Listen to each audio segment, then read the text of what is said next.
What's up, gamers, and welcome back to the SuperScope podcast, your wrap up in this week's biggest gaming stories, leaks, and rumors. We're back with episode 48 on October 2nd. I am your host, Retro Game Dude, and of course, joining me as always is my co-host, Daisuke Aurora of Phoenix Aurora Gaming. Feel free to join the discussion live on Twitch and in my Discord, or if you're watching this on YouTube, tap and like that subscribe button. If you want to let us know what we're doing or anything that we're missing in the comments, go ahead and do that. You can always find the audio versions of our podcasts on such fine services as Stitcher, Spotify, Google Podcasts, and Amazon's podcast offering as well. Sir, how are you this week? I'm good. Doing Nice. some heckin' video game stuff. Nice. I'm here for the video game stuff. The Quip Show Yeah. sending in a sub. Thanks for the sub. Dang, long time. Long time indeed. Thank you, sir. 20 months. We've been doing this for 20 months. He subscribed when we first started. Oh yeah. So yeah, appreciate you. Thank you for that. Thank you for supporting this channel for well over a year. Well appreciated. All right, so what do we have going on here? Let's talk about the state of the stream. We had, what did we do last week? We played some Phasmo. No, we didn't play Phasmo. Your computer broke, so we're playing Teenage Mutant Ninja Turtles again. Shredder's Yeah, we Revenge. played Turtles. Yeah. It was a good Yeah, time. yep. Oh yeah. See, look, I won this cup for being the best turtle. Nice. Except for I wasn't Mikey. I was. Forget who I was. Who even was I? Leo? I think it was Leo. Maybe. You cowed the I bunga, think, man. I think Claire was Mikey. Maybe. I'm not sure. Yeah, Claire was Mikey. Lovey Ray kept going back and forth between characters. She just couldn't make up her mind. No, I'm kidding. Yeah. And then her brother played with us as well. What was he? Mm-hmm. I can't remember what character he was. Raph. I think Raph, it's Raph. okay. He's always Raph. Fair enough. And I did Splinter. I was going to do Casey Jones, and did Splinter at the last second. I enjoyed him. He's all right. Mm-hmm. Doesn't stand out. Just Yeah. kind of like an all-arounder. Right. So this month we're going to be focusing on a lot of spooky games, and we're moving the podcast, if you have not heard, to YouTube. So we'll be heading over to YouTube towards the end of the month, and we'll be taking a break on, was it the 23rd? Yes. So we will not have a podcast Sunday the 23rd. Our last two episodes on Twitch will be the 9th and 16th, and then we'll be back the 30th for the new and improved YouTube version of the SuperScope podcast. There you go. Yeah, absolutely. And then Jackbox be popping off last night. We had a big turnout for viewers. Definitely a big turnout for players. Had a good time. Played some games we haven't played in a while. Again, games that we're revisiting because we can now, without the fear of being Right. bitched at.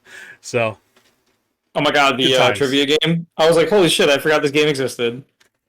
yeah, and I forgot how much fun it is. The big wheel. Yeah. like the big wheel. I was like, dude. Right. I'm so worried about people not having any fun because it's been ingrained in my brain that like opening that program just causes chaos. So we're good now. Quip says that there's changes coming to Twitch and pissed off streamers, wondering if that's what prompted the shift. I think that was part of it, but I think it was already in the works. We Was it were not? already going to shift over to YouTube because Twitch is just not conducive for podcasts. It's just not the environment for it, and it is what it is. Yeah. You know, you don't hold concerts at Starbucks. The same reason you don't have podcasts on Twitch. Doesn't make any sense. So we're going to be moving over there. It just happened to coincide with like just the anger and outrage. So we figured, fuck it, we're going to surf that vibe and head on over to YouTube anyway. So Right. we're going to keep streaming stuff on this. I think I'm going to focus on sending a lot more of the content that we have on here to YouTube. And with that, Yeah. Claire is going to start taking up a little bit more of a background role, doing I gave her editor role in the Twitch channel today, and we're gonna have more clips, we're gonna have more highlights, and it's like sound clips and stuff that we can send to other mediums like TikTok, YouTube, etc. So There you go. yeah, good times. So what else do we have? What are we playing this week? Are you playing anything new, anything special? Playing a game on your Switch because your PC's down? Yeah. So we did Turtles on Tuesday. Mm-hmm. I've been doing some Vampire Survivors again. Ooh. and that game actually has a bunch of content that got added since we've been away. Um, Interesting. there's a whole like new stage called like the Moon Glow or something. And like so it's really cool the way the stage starts off is like all those remember how Vampire Survivors is like weapons and Mhm. then items Mhm. and then like a lot of the items are like improvements to like extra projectiles or help like heal faster yada yada. Right. Um, so in the Moonglow stage, all 16 items are all available from the beginning. They're all on the floor already in the four Interesting. corners right to where you start. Mhm. There's four here, four here, four here, four here, and you can pick up all 16 because as you remember in Vampire Survivors, you can once you've gotten your 6 slots filled, you can still keep picking up ones on the ground Mhm. to get extra. So you can actually pick up all 16 items immediately and have them all for the whole run. Um, and then you don't have that situation where you get to the high leveling where like you run out of things to get and you start getting bags of money and food because you have so many items to fill. You have 16 slots to fill all the way to 5. You just keep getting items. So that's really interesting. There's a vendor who spawns there too near the beginning, and he sells you a couple of weapon options, and he also sells you a golden egg, which permanently bumps the stats of the character you're playing by a small amount, like a random stat by a small amount or something. So you Hmm. can sort of grind the characters up higher than they start Right. permanently. And then you can pay 10 grand to unlock him in every other stage. So if you want to do that in other stages, he'll spawn at the beginning and you can drop him money to get weapons and boost your character permanently and stuff. So That's it's pretty interesting. cool. It makes them. And then if you make it to the stage only goes for 15 minutes, and if you get near the 14-minute mark, all these eyes start spawning and circling the character, Hmm. and like an angel thing shows up. And if you kill the angel before the 15-minute mark, before death shows up, you get to go to another stage that's like a special stage where all your stuff gets stripped out of you, and you have to walk a hallway and avoid enemies to get Hmm. another power up, and it unlocks a whole other thing. There's all kinds of stuff they've added since we've been away, so That's it's pretty pretty cool. crazy. I'll have to go back and check that out. Yeah, absolutely. And then Daimyo and I did a couple nights of Isaac, Binding of Isaac, which has been fun. That game is wild. Yeah. Oh yeah. There's just so many permutations that can happen that you get some really wacky stuff. We had one Daimyo's character. He had a like an item where he could every time he took damage, it would copy whatever his equipped item was, and his equipped item would like heal him by 1 heart. So he could just take damage infinitely. Anytime he took damage, he'd heal the 1 heart that he took, right? And then he got a thing where every time he took damage, his character sprite got bigger. And so we had a thing to like we had like unlimited bombs for a golden bomb thing. So at one point we were just like I kept using my attack to like put bombs on him and blow him up, and his character would get bigger, and his character would get bigger, and his character sprite. It's only per room, so like Right. you left the room and it reset, but like his character was the size of the entire screen, and you couldn't see me anymore or anything in the room anymore. Oh, no. He's like more bigger, and we kept hitting him, and it was like, oh my god, we were in tears, dude. And then we just Absolute walked out, and chaos. everything was normal again. But like, you get some crazy runs. I love how with it's the way like the almost are. game breaking at that point, but it still provides like a level of fun. Right, yeah. Well, because like you'd have to go out of your way to make it like become a problem, right? We had to Sure. sit there and shoot him 80 times before he was too big to like be a problem or whatever. Right. But no, that's a fun game. It's cool to get into. And I think that's it. I did Isaac and I did Vampire Survivors. I guess that's pretty much it. Cool. Well, I've been playing the shit out of Cyberpunk, like big time. I haven't even like the heist mission that we were talking about last night or last week. That it's kind of like the entry into the game where spoilers. Your friend dies, and then you're kind of like loose out into the world, and you can really sandbox the game. I haven't even done Yeah. that yet, and I've just been like running like any kind of downtime I have. I've just been doing like gigs, like just kind of like side questing. And my character's like pretty high level already, so it'll be nice to go into that mission with a lot of options that I didn't have originally playing it, and to see how it plays differently or how it feels differently at least. Obviously, the outcome's static, so it is what it is there. But Right. yeah, so I'm having fun with that. That game is still it's top. It went back up to normal price. It's still top 5 on Steam. Still getting over Yep. 100,000 concurrent players every day. Insane to see the turnaround on this. I Oh, think yeah. it hit 20 million games sold, or 20 million units sold so far. So it's certainly had a humongous turnaround time in, what is it, about 2 years since release now? Yeah, just about. It was supposed to be kind of like the big flagship new gen game, and that just didn't really meet expectations at the time. I mean, honestly, the first 2 years of like quote unquote next gen gaming, current gen now, really just missed the mark, I feel. on all Right. systems. Again, I can't stress this enough, or can't say it enough. I just think that those consoles came out 2 years too early, and we just don't have anything to really show for it. We have a lot of games that are just being remastered on current gen. A lot of games that were supposed to be flagship launch titles, Halo Infinite, that just kind of ate shit. So Yeah. that's kind of where we are with the current state of gaming in general. And this hasn't been like exactly what I would call a heavy year of gaming in the first place. Yeah, it's funny because I feel like out of like the current PS5, Xbox One, what is it, Xbox Series X? Mm-hmm. Their naming conventions always mess with me. X and S, yeah. I don't. When PlayStation 4 came out, there wasn't anything at launch. That's kind of just how game console launches tend to be. There's usually not much. But they put Infamous Second Son out pretty quick, and Infamous Second Son was a pretty good example of what the PlayStation 4 could do early in its lifetime. Mm-hmm. What did we have for that on the PS5? Like Returnal, I guess, was Yeah, probably the it's kind of closest like thing the to big like a close to launch title that did a good showcase of what it could handle. right. Um, how long did it take to get Jack and Daxter, right? Or no, Ratchet and Clank. I mean, Ratchet and Clank That was did a pretty good job, right? Because they probably were, not necessarily a launch title, but it came out shortly after that released. yeah, because I think that was the same thing. Like Ratchet was showing what you could do with like the high processing power. You could have these world transformations happening, Mm-hmm. and the engine could run it. Um, yeah, I don't know. I mean, it just there's as of right now, there's still nothing on the PS5 that's like, holy shit, I need a 5 to play it. Right. That unfortunately probably changes for me in a year or ish because I'm pretty sure 7 Remake Part 2 is only going to be next gen. Mm-hmm. I don't think they've confirmed that, but they tried to do that with the DLC for 7 Remake Part 1, and then they backpedaled it, but I don't think they'll be doing that with the entire second part. I think that at that point they'll just bite the bullet and say, no, it's next gen only. Do we get confirmation if that's going to be a timed exclusive on PS5 again? No idea. Mm. I wouldn't be surprised if the whole deal was Right. one big deal wrapped up, but I couldn't say for Same. sure. And then I want to say Final Fantasy 16 is probably next gen only. I'm going to Oh, guess. 100%. I don't know. There's no We got, universe where like, that's on the PS4. yeah, I was like, again, I don't know if we got confirmation of that or not, but I'm Mm-hmm. pretty sure it's next gen only and whatever. Yeah, I think we're starting to Um, finally see games transfer, just moving over to just PS5, Xbox Series mhm. X and S only. Um, with the exception of like that, was it Resident Evil 4 remake that we were expecting it to Yeah. kind of be on PS5 only.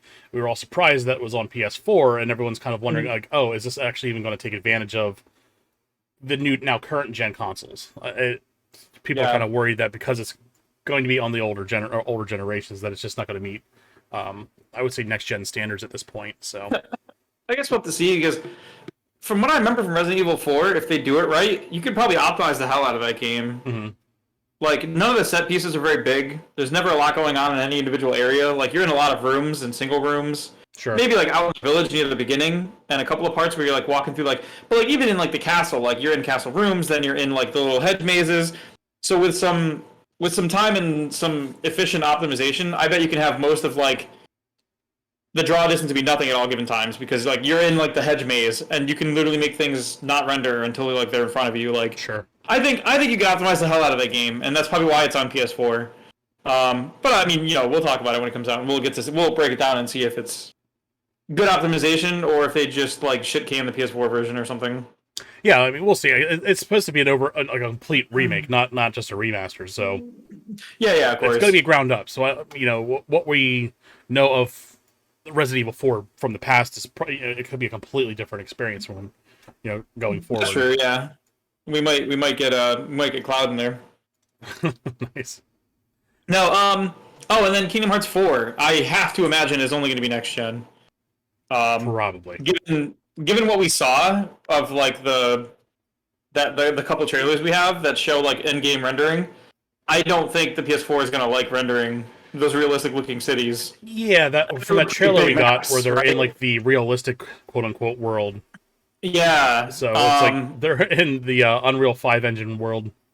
Yes. Well, not just that, but like the area that we saw Sora running around in was like way more busy, I want to call it. Like there was people running around, there was cars driving, there was, and you were like flying up the side of the thing and then going down the side of the buildings and shit, and there was a lot of stuff happening.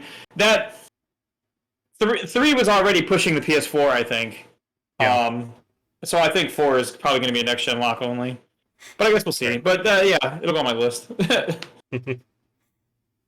All right. Next, I've definitely been playing with the Steam Deck a lot again this week.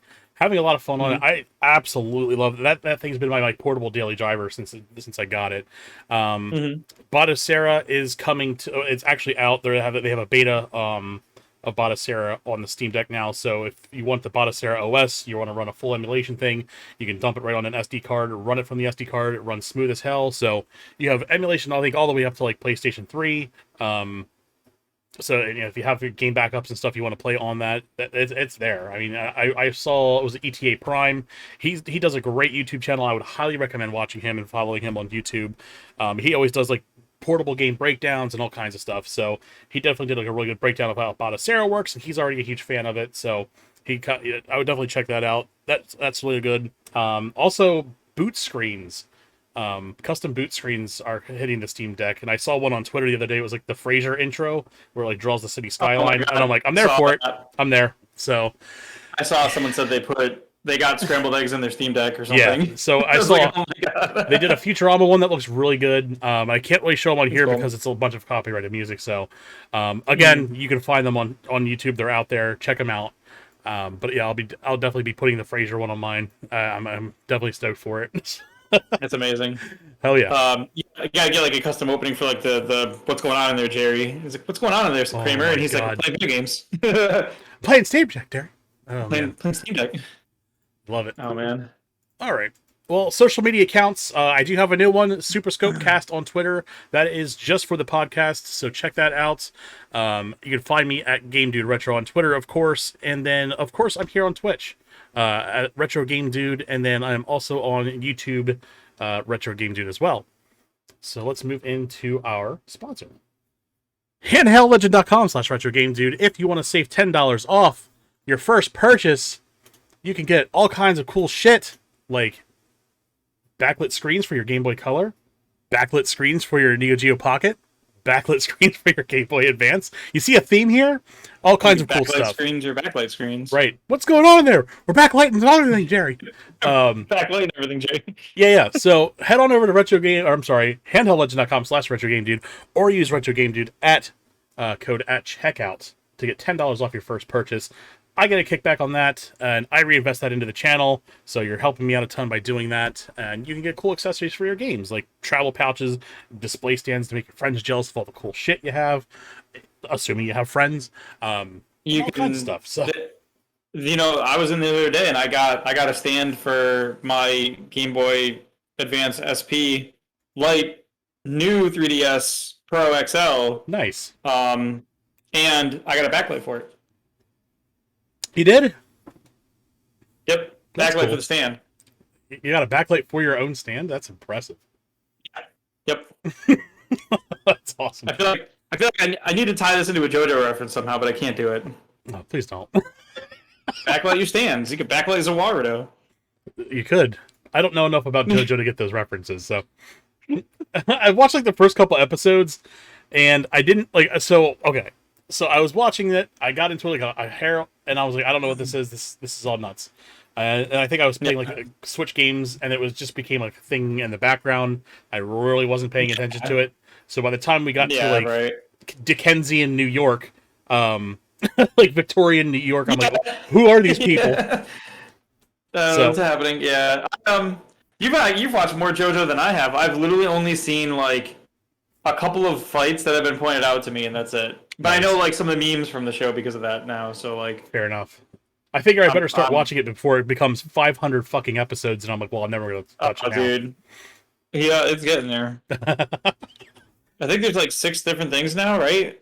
I think Stone Ocean, the new one, is like the 6th like iteration. They don't do like seasons. They do like the name of it is like it's telling a story in a certain time, and then the next one is a different name, and the next one's a different name, and it's like the ancestors of the previous JoJos. Right. So like I didn't each know one that. Is like a kid or grandkid or something of the next one.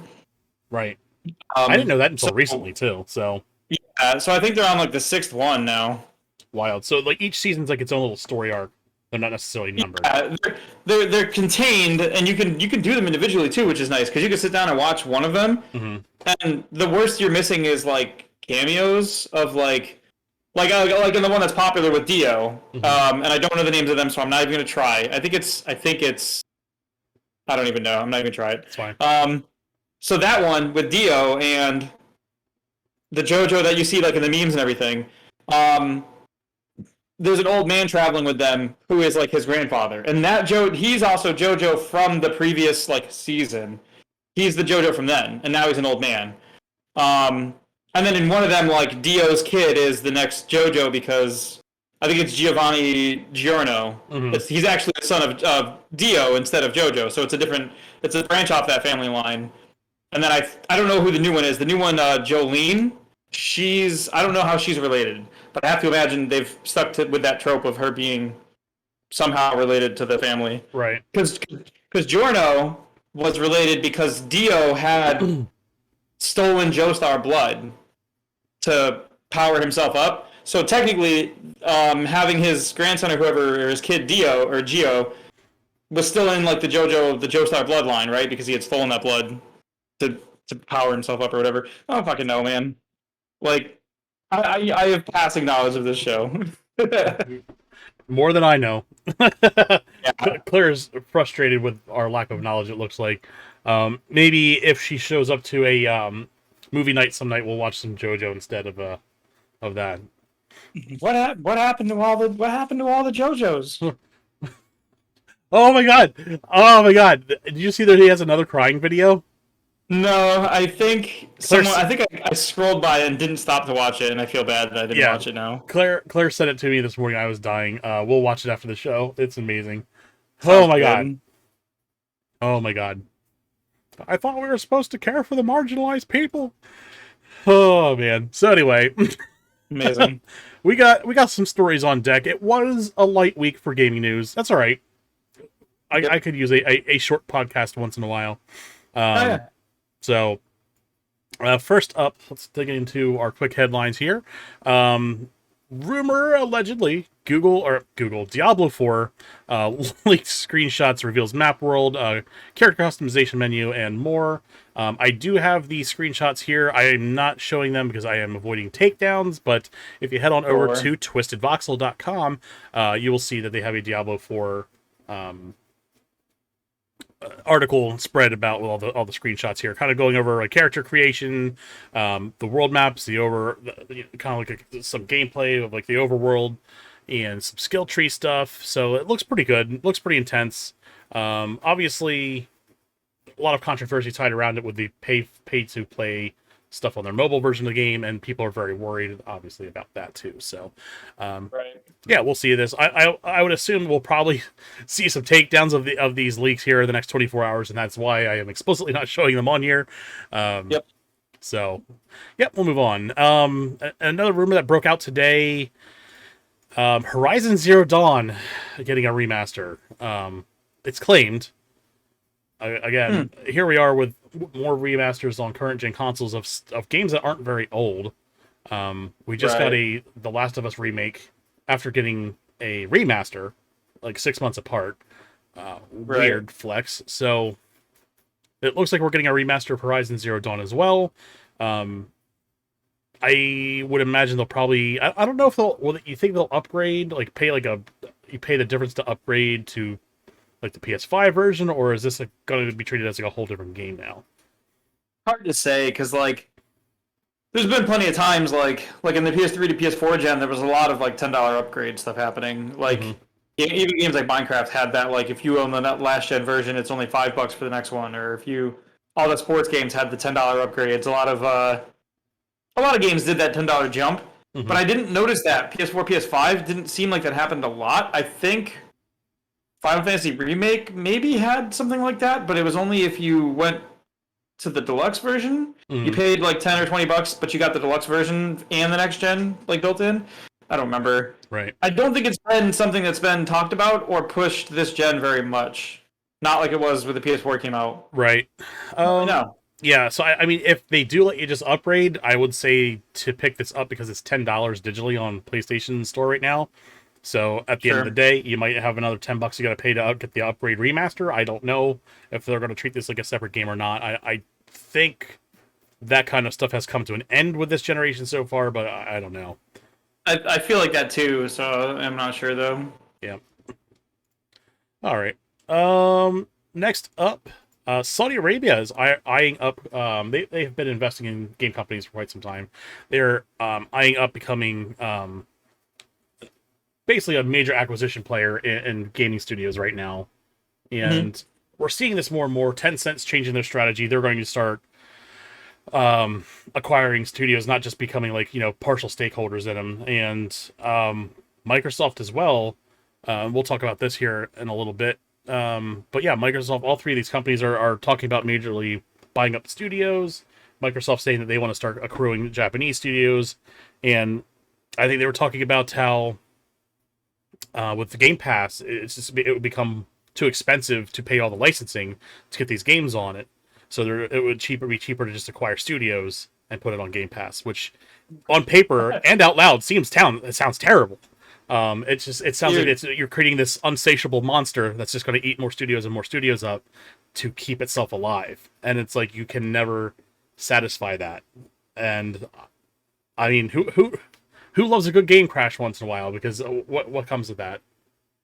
a giant too big to fail monster in a marketplace doing whatever it takes to make money at any Right, expense, that can't possibly go wrong. right, exactly. When have we ever seen that fail? Yeah, so Oh this boy. this is becoming alarming, at least for the gaming industry. Hey, hang on. Microsoft is known for not doing things at a loss. They won't just take a loss for no reason just to screw other people out of a business. Right. Yeah, so it's becoming a huge issue with like companies just making these acquisitions just to keep stuff exclusive, just to Hmm. influence or make money off of, and the games and the game quality continues to suffer. I will say I am a big fan of what Saudi Arabia is doing in the chess scene, though. What's that? Letting They, women play for the first time? well, yeah, that's a problem. No, so the rumors are, and the rumor is coming from me. I'm making the rumor up right now. Um, there's a rumor out there that we're getting a next gen version of chess on the PS5 and Xbox One X, and the Switch 2, which is also coming soon, also rumored by me. Um, and as part of the DLC for the game, different countries are putting in different pieces, and you can have pieces from different parts of the world. So like if you can collect pieces from certain areas, and in Saudi Arabia you can collect knights like the horses, so you can have Saudi Arabian knights. No, Thanks for tuning in, guys. We will see you next week. but it has its own song. It plays the song when you move the Oh piece. no, not the Aladdin song. All right, well, That was a big sprawling setup for that joke, but I had to make it. it was. It was. I appreciate the effort. All right, so let's keep going here. PlayStation Stars launches today in Asia and will be launching, I believe, the 5th in the United States. And this is another service that I don't know if anyone asked for, but it looks like it's just kind of like you. I don't know if you pay much money pay any money for this, but you unlock like digital collectibles. There are tiers to it, and then they accidentally said the quiet part out loud, where like the Stars Gold membership, you get better customer service, and it's like why is this? Why is this a thing? Yeah, it to me it feels like to me that it was an NFT thing, that they had the sense to Right? like strip the NFT part before it hit the market Yeah. and just be like, oh, it's a loyalty program with digital collectibles and stuff. And like, I think that was supposed to be in there, or some kind of crypto Sure. thing was supposed to be in there. And then they were like, nobody likes this. It's crashing. Why don't we just quietly pull that out since no one's been told about it yet and hasn't really leaked yet? Hmm. And I think if you had internal access to like the documents, you could see like the iterations. I think you would see that at one point it was an NFT or a crypto Oh, 100%. thing. You can get collectible PlayStation with an individualized serial number on it, which makes it have value. Well, because you Right. know what, it rings just like Starbucks, who also like within a week or two from this podcast launched their loyalty program, which does have an NFT component, and it sounds almost identical to what Stars is doing, Right. except Starbucks is doing an NFT part, and they're not telling people that they're not really mentioning NFT anywhere. They're just quietly being like, yeah, it is an NFT. Whereas PlayStation didn't mention NFTs and has quietly just been like, oh no, it's not an NFT. I'm not even sure if they actually said that. I think they did, right? Didn't they mention that it's... Or no, they just didn't mention anything about it. Yeah, they just didn't say anything about the trading crypto. Right. So right now, it looks like it's only collectible and not tradable.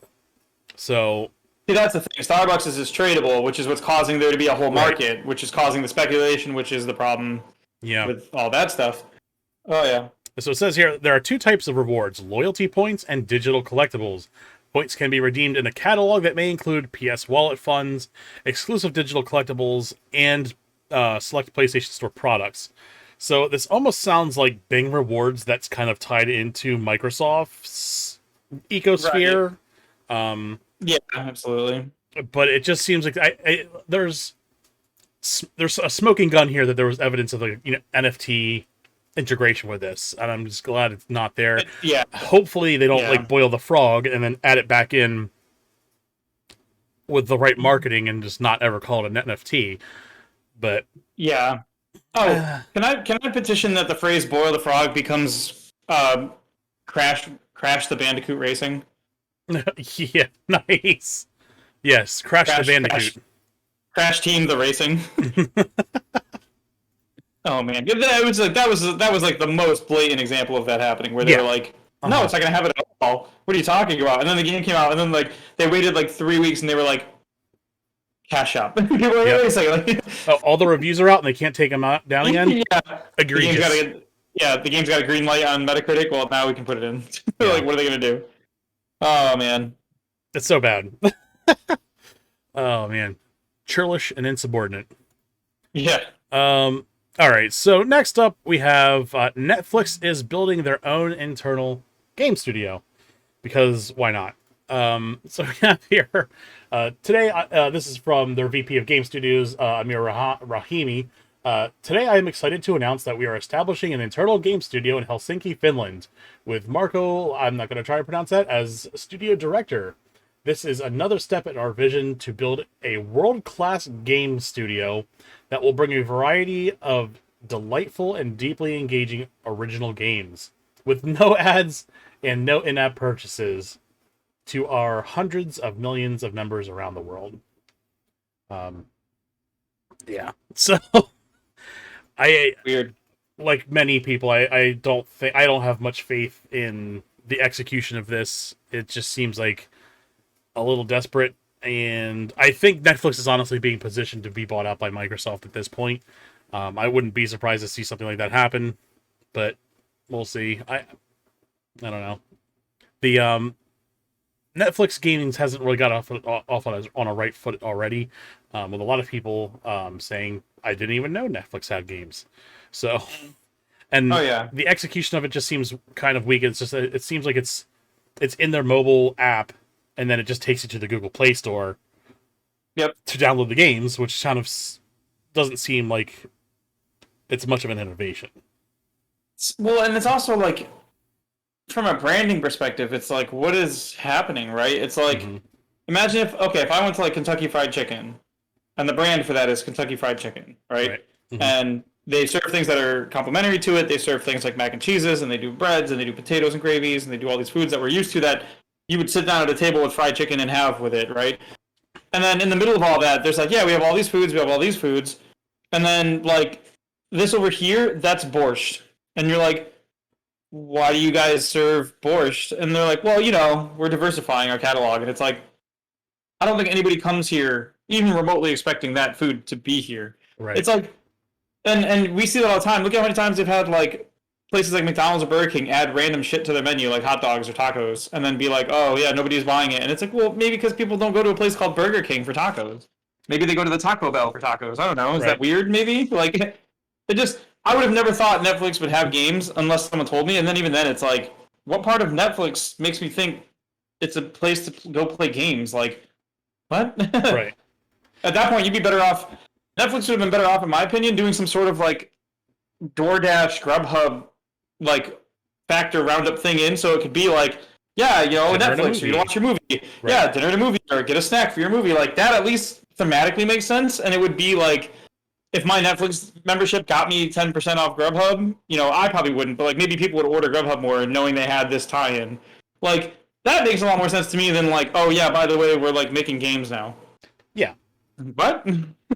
Yeah. And Netflix, your number one stop for movies, shows, and baseball caps because they do that now. right. It's like finally we're giving games to the true crime crowd. I just yeah, yeah. I don't get it. I mean, And they've kind of dipped in that before. They did like mobile games for like Stranger Things to push that when it came out, and at least that was like Stranger Things is a show of like already around like a game economy and or like a game culture, so I get that. But like just generally, that seems weird. yeah.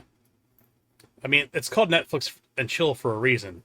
It's people just use it as background noise to fuck over. That's it. So Yeah, how am I supposed to do that when I got my phone out and I'm trying to like play Right. Tetris or something? exactly. Like, stupid. Stupid. Anyway, so I guess we saw a couple weeks ago some accusations with Ubisoft and harassment, not just of the sexual kind. And then Ubisoft's CEO came back with Ubisoft suggests development requires friction Oh God, yeah. as publisher deals with cultural crisis, according to GameDeveloper.com. So, yeah, not a great look here when you're commenting on your culture of your company and just the way you treat your employees, especially when there's accusations of harassment on the Right. doorstep here. So. Yeah, it's not a great look. The original interview, unfortunately, is in French, and I don't read nonsense, so you can go back and read it if you want. But yeah, to imply that misconduct is acceptable and the friction is needed is just gross and toxic as shit. So I just You know what? Yeah, that's shitty. You know what I've seen a lot of this year from game developers the last like year, maybe year and a half that feels really shitty. A lot of game devs for some reason have this like boomer mentality of like like that old like hard work ethic that like your grandpa always talks about, where he's like, Right. when I was your age, we would go out and mow lawns and we'd only get $1 and we'd be happy we got $1. Like bootstraps, like whatever. Mhm. Like it feels like that. Like I think it's always been there, but it's like it's starting to like get called out and bubbling up in places, and you're seeing random devs from big companies just be like, yeah, we love crunching. It's what makes the game happen. Yeah, crunch is great. It's the only way to get stuff done. Right. Yeah, we were, oh yeah, of course these people, if you're not really going to sit there for 60 hours a week or 70 hours a week, you're not really committed. And it's like, where the fuck are these people coming from? Sometimes you That just have they're to sexually throwing harass your themselves in front of these employees bosses? just to keep them guessing. Yeah, you never know. Sometimes you gotta drink the breast milk. It's already there it's already in the break room. Yeah, Like, it's why not? practically a condiment.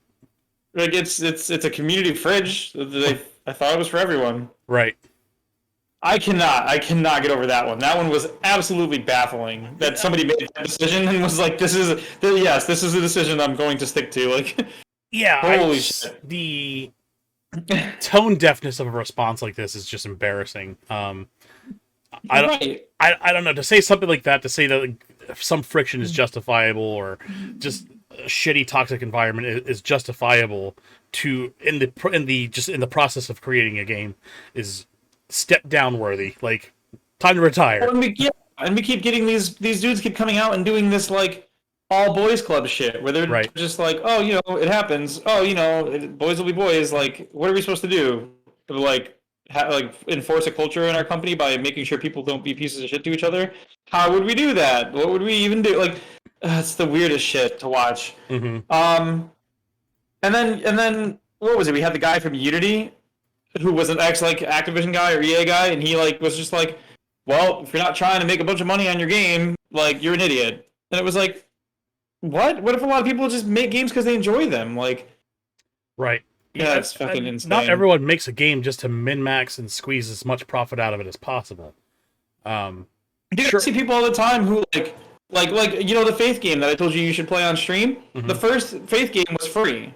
The second Faith game is on itch for like pay your own price, Mhm. which starts at like $1. So a lot of people are buying that game for $1.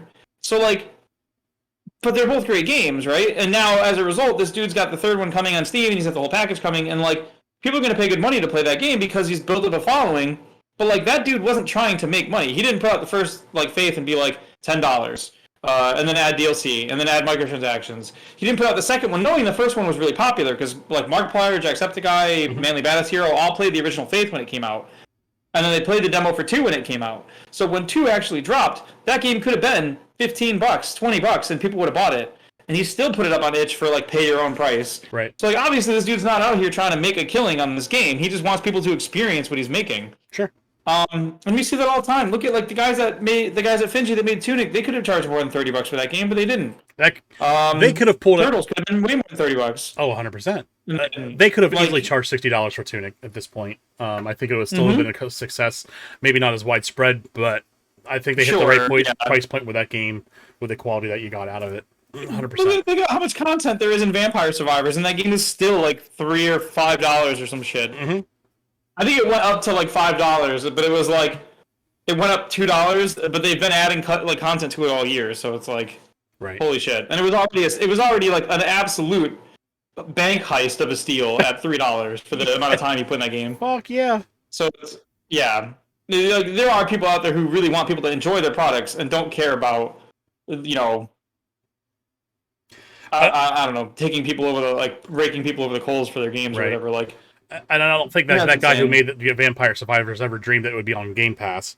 Like that's awesome. I mean, great for him. Absolutely, yeah. No, yeah, but it's just like shit like that where it's like you stack that up against like the new Assassin's Creed is going to come out and it's going to be $60. It might be $70 on next gen. I don't remember if they're one of the ones doing that. Mm-hmm. And it'll be like chock full of like you want costumes from these games. You want Connor's costume from 3. It's like $4. You want this, that, and the other. They're all in there, and they're all like a couple dollars a piece. Like holy shit! It's gonna be like I want to sit down. I wish I could just sit down with like AAA titles and just buy everything that you could buy from them, and just total it up and be like, this is how much you can actually spend in this game for all the content they give you. And all the content they give you isn't like a ton more than we used to get because back in the day we used to just get that content included for the price of the game, and now it's like because we have DLC and we have digital shops and we have the ability to make these things happen, those things can be added later. They can be pieced together like retrospectively or retroactively and like thrown in for like a little bit of extra money on top. Like, yeah, it's wild. Mm-hmm. Yeah, I agree. Well, speaking of indie game studios here, we have some strange and weird noise with a game that I love, Disco Elysium. Yep. Saw a strange Twitter post posted the other day by one of the developers and artists here. Let's take a look at that here. Martin Luiga, founding member of the secretary of the ZAUM Cultural Association, as well as assembler of most of the core team, I am hereby dissolving the ZAUM Cultural Association, not to be confused with the ZAUM Company, on which subject I would note that neither Kurvitz, Hindpir, nor Rostov are working there since the end of the year, and their leaving the company was involuntary, which would seem like a bad news for the loving fans who are awaiting a Disco sequel. The reason for dissolving the Culture Association is that it no longer represents the ethos that was founded on. People and ideas are meant to be eternal. Organizations may well be temporary. I find the organization was successful overall, and most of the mistakes that were made were contingent determined by the socio-culture conditions we were thrown into. I still encourage people to organize, and I would say that one of the qualities of the ZAUM cultural organization sorely lacked was pretty much any formal structure. For a while, it was beautiful. My sincerest thanks to all that have rooted for us. Martin Lugia, and this is the weird part, the Talent and Patient and Treatment Center of Psychiatry Clinic, Ward 9. That bottom part just seems a little alarming, the way he signed off on it. Yeah. So I what don't. in the world? So again, it just seems like there's something culturally strange going on at this studio, and and it doesn't look like, it looks like most of the key players that were behind Disco Elysium have left the company, as he says, involuntarily at the beginning of the year. And this is all news, so it's kind of strange. It's kind of scary. So I'm not sure if a dam is going to bust loose here with information about what's going on at this company here. But yeah, strangely concerning, and at this point, as far as seeing a Disco Elysium sequel, is probably slim to none. Yeah, that's so bizarre. You know, call me weird about this, but I feel like if I don't know. Something about that last part, like the Talon Inpatient Treatment Center or Psychiatric Clinic, Ward 9, that screams to me like an ARG. Like they're cluing us in that there's going to be content coming. See, that's what I said. Like a puzzle to be solved later. I posted this on Twitter. I saw this post on Twitter and I replied, why does this feel like it's sliced out of Disco Elysium? Like, it just, something about this just seems strange. Well, it feels like, did you ever see, like, have you ever seen any of the ARG stuff before? I think I've probably yelled at you about it before. Possibly. So, ARGs are like, it's like alternate reality game. Mm-hmm. And what it usually stands for is like, because a lot of companies or games or movies will use these as marketing ploys, where like Halo 2 was a big one. Cloverfield, the movie, did one. And like what'll happen is like they'll start dropping clues for people that lets people like go digging on websites or go digging for information and piece together puzzles. And solving the puzzles unlocks more puzzles. And eventually it all turns into like a reveal of another game or like information about another game. So like the Halo 2 one, for example, was infamous. So a lot of people who were big names in the Halo community received the jar of honey, right? Mm-hmm. It's like, okay, sure. And in the honey, there was letters, like little confetti letters, like you'd get at like a dollar store.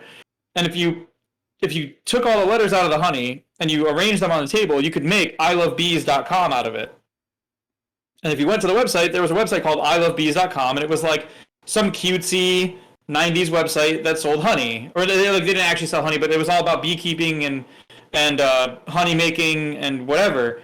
And as you moved around the page, one of the links on like the like, because you have like the sitemap of like, home, about us, one of them was broken. And if you clicked on it, it would bring you to like a glitchy page where like the CSS would break and it would all go out of whack. And over time, new stuff would show up on the website that would, like, players could go back to the website over and over and keep looking, and they'd find little bits of this, little bits of that. There'd be things they could decode. There'd be things written in ASCII or written in like long form code or like all these different what are they called? Like things to decipher. And eventually it led people to like, it would give people information about like, I think it was like payphones, because they still had those back then. And it would give you like a payphone in an area near you, and they'd be like, this payphone, 3:30 p.m. on Tuesday. And if you were there on time and you answered the phone, they would invite you to go to like a Halo 2 screening thing at one of the areas nearby. And they had all these like things set up. They gave you t-shirts for Halo 2. They gave you like you hands-on. You got to play the beta and stuff. It was wild. Cloverfield did it with like, they set up fake MySpace accounts for the characters from the film. Mm-hmm. And they had multiple websites. One website for the Slusho company that makes the drinks. One for the oil rig drilling company. Like a bunch of different things. And you could sort together all the clues by doing it. Even Tunic has something like that running right now. Tunic has a secret at the end of the game you can get that links to a website that has mysterious things happening, and where players are waiting for progress on that.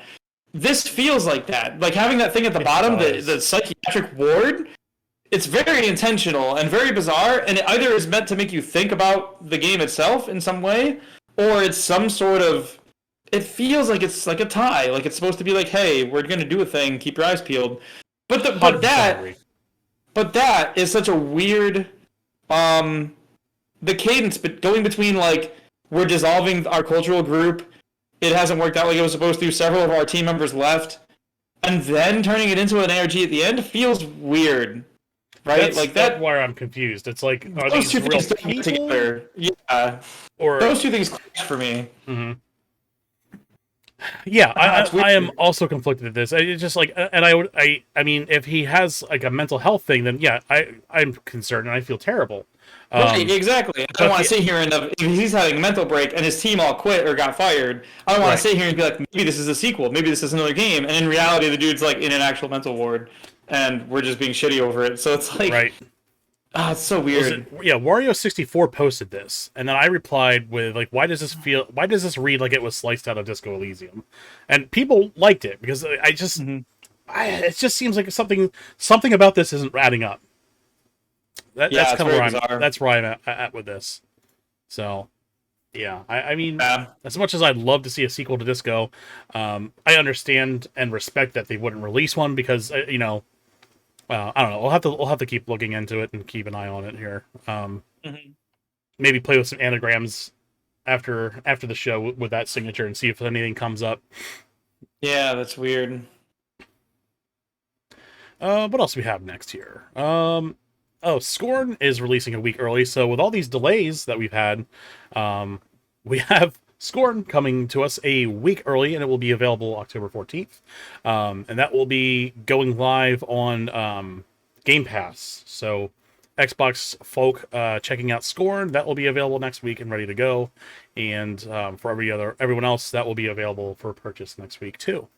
So nice to see in a year of immense amounts of delays, we have a game coming a week early. So that's cool. Works. Yeah. Quick interjection. Mhm. If you type in Talon Inpatient Treatment Center of Psychiatry Clinic Ward 9, Mm-hmm. if you Google search just that, you actually get a place on Google Maps called the Psychiatric Hospital in Tallinn, Estonia. I looked it up before the show. Oh, okay. Yeah. I didn't know if you knew already. Yeah, It is a real place, Yeah. so I don't know. That's where I'm like, I don't know. Maybe I don't remember enough of the lore in the game to know if like maybe that area is in the game or mentioned in the game for it to be some kind of weird crossover. I don't know. We'll have to do a deep dive on this after the show and report back. But yeah, it's something about that's just not adding up to me. Yeah, Okay. that's weird. And what do we have next here? Slime Rancher 2 sells over 300,000 copies in less than a week. For an indie game, that is extremely impressive. That has become a pretty popular game over time. And as much as I was clamoring for a Switch version, it took years, but they finally did it. So no, it's good to see that. My daughter is also a huge fan of that. So yeah, we got her that last week, and she's been having a blast with it ever since. So yeah, good times. And then here's another big story to this week. Overwatch 2. Obviously going free to play. Overwatch 1 ending here soon. It looks like players will need to play at least 100 matches to unlock all the original characters of the game. So saw that. It's here's why I don't have a problem with it. And I know this is going to be an unpopular opinion, but this is a great way to prevent Smurf accounts. Yeah.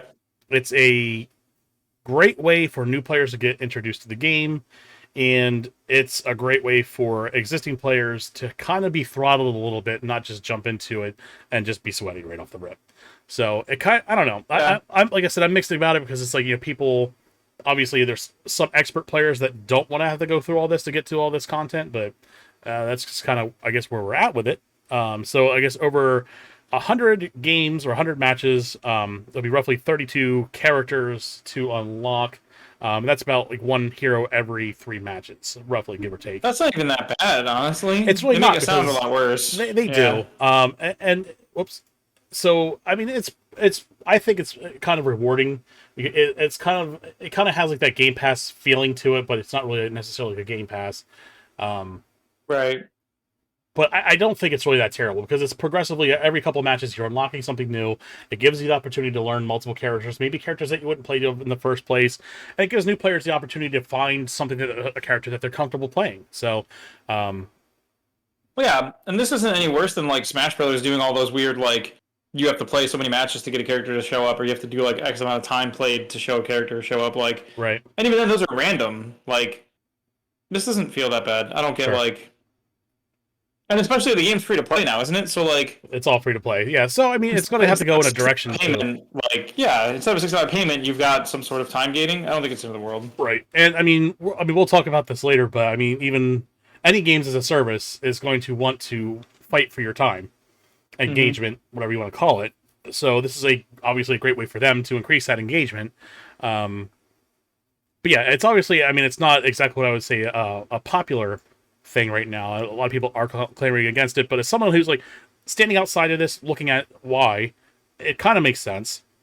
Again, because of the smurfing issues that a lot of these games as a service have, where people can just smack an account and then if it gets banned, they can just hop on another account. So it keeps those people at bay. You have like that huge time ramp of an investment that you have to go through first. That makes people who are just troublesome players, gives you that gives them that path of resistance. And that's how typically assholes and trolls operate, path of least resistance. And if you give them a little resistance, they'll just find it. They'll just go somewhere else and fuck with something else. Yeah. Right. So we've seen that in our own Discord. You give them a little bit of resistance and they give up. Yeah, exactly. Yeah, I don't have a problem with it. I think it's fine.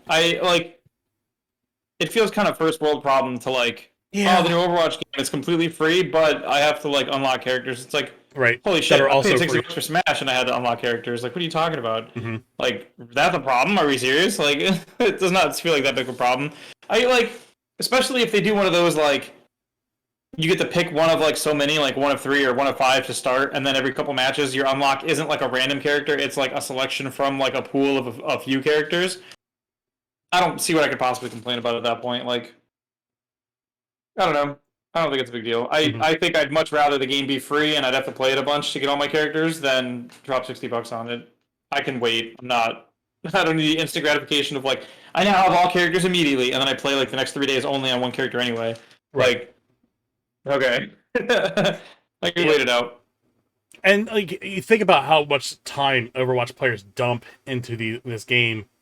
I mean, totally. it's a fingernail of time.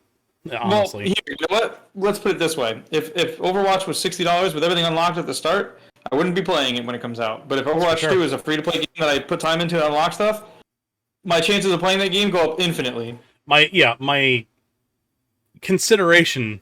I won't play it, but my consideration has peaked a little bit more than with a $60 price tag. Am I going to go play it? Probably not. It's a lot more likely for me and Daimyo to sit down with you one day and be like, "Hey, come play Overwatch with us," and you're like, "All right, fine, I'll download it." Yeah. Oh, guys, compared to "Hey, come play Overwatch with us," and you're like, "How much is it?" And I'm like, $60, and you're like, "No." That's a non-starter. Yeah, at least as a free to play game, there's a possibility that other players could get roped into the game because it's free to play. Sure. So, I mean, with all the other games, what is Valorant and the of course, Apex. All those games are going free to play. Even the Halo Infinite multiplayer. Multiplayer is quote unquote free. They all have expectations of you're spending money on their store for cosmetics or EXP and that's been around. I mean, look at stuff like League of Legends had that mechanic going back 15 years or some shit. Or 10 years, I don't know. It's been a long time, and they've been doing that since launch. You unlock characters, or you games like Pokemon Unite do the rotation where some characters are free, some characters, most characters you can unlock over time, or you buy them with in-game generated currency. And there's always a selection of ones you can play as. And I wouldn't be surprised if Overwatch does that. Sure. There's a pool of 5 or 6 that are pretty much either always open or they're open at the beginning, and that way you can play different roles. There's one tank, one healer, one DPS open, and then you can get more later. Indeed. Yeah. It seems like a non-problem to me. Facts. Yeah. I mean, I understand why people are frustrated at it, but at the same time, it's a free live service game. I think with companies and people that lead these companies being pieces of shit and revealing themselves to be all boys clubs, and things that are happening, what's happening with Phasmo, or things that's happening with Ubisoft, or things that's happening with what did happen with Riot, or even weird shit happening at Bungie with their team. All that stuff is a bajillion times more important for me to talk about and look up and convince people about or talk to people about it than the Overwatch character unlock speed or quantity of playable characters at launch. Real people's lives are being affected by shit that's happening at these studios, and so I'm sorry, you can't convince me to be worried about how long it takes to play Mei in Overwatch or whatever. Yeah. No, boy. I agree. Priorities. I mean, I don't know. I totally agree. Yeah, let's move on. To the shock of no one, Skull and Bones is delayed reportedly over concerns of shallow gameplay. A Ubisoft game with shallow gameplay? Who would have guessed? I don't know. Wait a minute. Where did you get that headline? What's that? Is that a headline you wrote? No, because of the pun. Yeah, because like shallow gameplay, right? Because it's like reefs and stuff. Because it's like reefs and stuff. Yeah. So I mean, yeah, but yeah, I mean, there's concerns that the game doesn't really have much of a play loop. That there's really not much as far as as far as a character progression. And again, it's this question that what is Ubisoft doing with their games that is going to outpace what they're competing against? We see it like with Assassin's Creed Red. They're going to be competing against a couple of games that are in feudal Japan that look like they're just going to blow past them. Absolutely. While Assassin's Creed is like, oh, we're going to dial it back, we're going to simplify. I mean, and then they're doing this with Skull and Bones, which I would assume that their competitor would be Sea of Thieves. Yeah. Isn't there 2 games like that? There's Sea of Thieves and something else, isn't there? I'm sure there's a couple of them out there. There's a couple I've watched over time. When I was interested in doing pirate-like stuff on games, I've long since not interested. But right.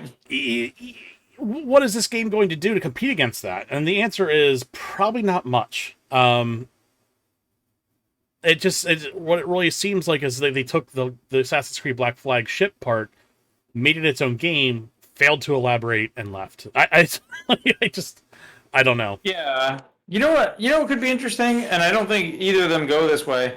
Because, like, Sea of Thieves, to my understanding, is, like, the fun of being, like, a swashbuckler, right? Like, you're out, like, doing, like, looking for treasures and adventures and fighting other ships and stuff.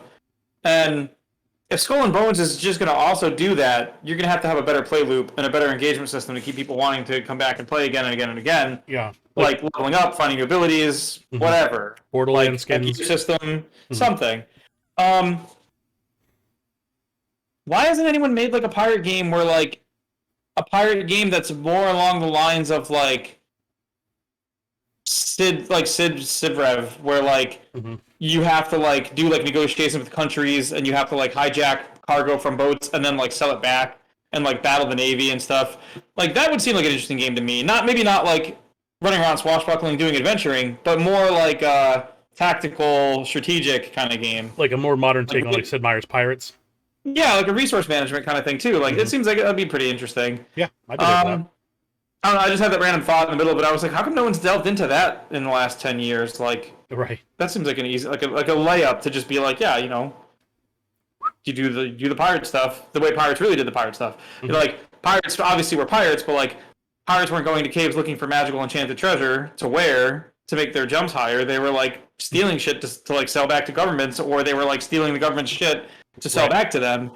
So I think you can do, like, a pretty cool trade routes and 100%. Yeah, like putting up pressure on like you said, the trade routes, collecting, like, basically being highway robbers on the open seas. Like, I think it'd be a cool thing to do. Yeah. Well, if that gets made in the next 5 years, I call dibs on the credit for that. So for those, what do we have? For those few of you watching us right now, I see you, person who works at Sony, watching us, trawling for content. I see you. Right. No, yeah. I think it'd be cool. But like you said, like Skull and Bones is going to have to do something to set itself out from the already existing Sea of Thieves, which already, as far as I can tell, has the pirate market. Like, yeah, super generic gameplay is not going to be what makes this game possible. No, not on the slightest. So I don't know. It's not good. They're going to have to come up with something interesting, and that's kind of weird to me because, like, usually when I think about doing game dev, or when I think of projects, or when I watch projects unfold that are, like, good projects, it's always like a good game core, and then everything's built around it. Like, something you want to do over and over. Good combat, good gunplay, good sword play, good fighting, good puzzle mechanics, like, feel good, like, there's just moments that you want to engage in over and over, where you feel like you come out on top, you feel like you come out smarter or better because of it. And it's weird to think that that's not what started their... Like, what made them go down the road for Skull and Bones? Like, did they just want to make a pirate game because they thought it would sell? I think what? people really like the Assassin's Creed Black Flag because of that pirate play. And Right. I think they wanted to take like a little bit of that lightning in a bottle and make it its own game, but in typical Ubisoft fashion, failed to really innovate on anything or give it a soul of any kind. Right. They, it's just like kind of like they just dropped a bunch of boats in the bathtub and like, you kids play, and there's nothing new to it. So, Right. it was slated to go up against God of War and Sonic Frontiers on that release date, and I mean that would have just bulldozed and devastated sales. Yeah, that's not good because I don't think they had any choice but to delay it because of that. But on top of Sure. it, having those rumors that there's a shallow gameplay, quote unquote, isn't helping matters either. So and that's one thing that's just weird to me because it's like, how could you not make a fun pirate game? Like, Right. you could make whatever you want out of a pirate game. You could have you could have a whole gear system around special trinkets and armor sets that you find from old conquistador pirates or like old Aztec pirates or something. Like, you could have whole dungeons that you can explore inside certain places. So like, you do the pirate part until you find like a cave, but then the cave is a dungeon, and then there's like a whole thing. You can even have in the dungeon pirate themed mechanics where like you have to do stuff with boats in there. Like, there's a whole million things you could do to make it interesting. And they just didn't do any of it? I don't know. That's a bad look. Like, I don't know. They need to have more fun, I think, with it, maybe, is what it is. I think they need more people who want to have fun with their games instead of just seeing dollar signs. Yeah, according to PC Games and unnamed sources familiar with the project told Kotaku that while the game's polish and playability is much better than what was prior to Ubisoft's Forward event back in summer, the team has concerns over what they called shallow player progression. These sources also said that some issues arose from how the game renders its environments. And this is something that we've seen in the past with Ubisoft about as far as like game rendering, missing things like faces. Yep. It says the ocean is constantly being rendering, which means Skull and Bones has fewer resources available for meaty story scenes, or meaty story scenes is a weird phrase, or much else aside from the ship types and ship management shown off during Ubisoft Forward. So, yeah, that's not a good look. It doesn't seem like this game's remotely optimized. See, that's another problem I have with stuff like this, is because it's like they're like, oh well, the ocean's constantly rendering and it's super invasive of like memory and everything, and it's like, but why? Right. You could give me a game like you could give me a Skull and Crossbones game animated like with the oceans animated in the style of Wind Waker, and I wouldn't give a fuck. I'd still play it if it's fun. Right. Like, that wouldn't deter me in the slightest. What do you like? Why do we have to dedicate so much of our resources to like the ocean rendering? Like, what the fuck? And I think that's part of the problem with just gaming in general. It's like everyone's so focused on doing everything hyper realistic that you lose the style and you lose the soul of the game. And I just like, great, it has hyper realistic water. What are we doing? Like, we're looking at water. I don't actually know the last time I played a hyper or even a very realistic looking game and I gave a fuck. Mm-hmm. Like, the past year and a half, like, the best games I've played for the last couple of years, maybe like 3-4 years going back, most of my favorite games in the last 4 years are like Turtles. Turtles was like a great game, and the graphics were great for what they were because they were done in the 2D style. Mm-hmm. Tunic was great, and you cannot look at Tunic and tell me that game is like graphically intense. Like, right. Most of it's fucking like they look like toys. A lot of Bloom, but other than Bloom's been around since what, PlayStation 3 era? Yeah, exactly. Stuff like Deltarune, Undertale, stuff like Vampire Survivors, like, mm-hmm. And Vampire Survivors, like, it's a pixel game basically, or close to it. Like, you can't possibly look at that game and be like, "Oh, it's gorgeous." It looks like a Super Nintendo game, but it's fine. It plays great. Turtles looks like a Super Nintendo game, and it plays great. Like, it's just bizarre. It feels like a marketing thing, right? Like, right. You didn't make the ocean super realistic because the immersion is important. You made the ocean super realistic because you know that Xbox wants to sell a pretty ocean to people. Right. PlayStation wants to show the graphics when they show this game. They have to justify these newer consoles. Yeah, exactly. And it's like, but this isn't this. If you're doing it to justify the new consoles, but then if how pretty the ocean is impacts the game's performance or your ability to do fun things with the game because it's too busy rendering the ocean. You have a fucking What the fuck? screensaver. You have a tech demo, right? Right. Like, A shitty oh one at that. man. Like even take like Imagine, something like Cyberpunk. I yeah. mean, it looks phenomenal. I have it running on my RTX, and like the cell shading, or not cell shading. I'm sorry, the ray tracing looks incredible. But if you would have taken Even that game and yeah, done it in like a cell shade, it would just be just as good, and if not yeah, better, because it has like a stylized sure. behind it. But if you would do like I don't know, like an anime style cell shade with that game to mimic like what the anime looks like, that would Yep, be incredible. even better probably. Yeah, Right. But they again, have these game companies resources. have to justify these newer powerhouse consoles. So they're focusing on stuff that's like hyper realistic graphics and not the good gameplay. No, So see, and that kills me because it's like imagine like if we sat down to play, I don't know, Horizon Zero Dawn or Horizon Forbidden West or something, and you were looking at it and you're like, wow, you know what? There's this terrain is gorgeous and the skybox looks perfect. It's pristine. It looks just like real life sky. Mhm. Where's all like the monsters and stuff? And they were like, well, we couldn't really do any monsters walking around because we put all our resources into the fucking Right. grass. You'd be like, but why though? Like, what? Excuse me? Like, you could have had no grass here and a dinosaur to fight, and I would have had fun fighting the dinosaur and not cared that there was no grass. Like, Mhm. excuse me? Like, what are you talking about? Right. Did we just miss what games are about? Like, I get that, like, making them look pretty is great, but that should be ancillary. That should be, like, outside the scope of the project to make the game look pretty. That should come at the end of the project when the project is fun Mhm. and interesting to play, not like, I just don't get it. Like, unless your game is literally like a fucking, um, what are those called? Like one of those like interactive novel kind of games, like Doki Doki Literature Club was, Mhm. where like there is no gameplay happening, and therefore all the resources can go to graphics. That's fine. But unless your game is literally a visual novel, I don't want to hear about like, well, we were rendering so much skybox and so much graphics in the water that we can't really put cool boat encounters. Like, are you fucking serious? If No Right. Man's Sky came out on launch and was like, yeah, we're rendering like all these planets all at the same time, and they're all here and they're all beautiful, but we couldn't make any fauna because of that. I'd be like, why am I here? Like, what am I doing? What's the game then? What am I playing? What's the fun? Where do I do the fun? I don't know, it just feels stupid.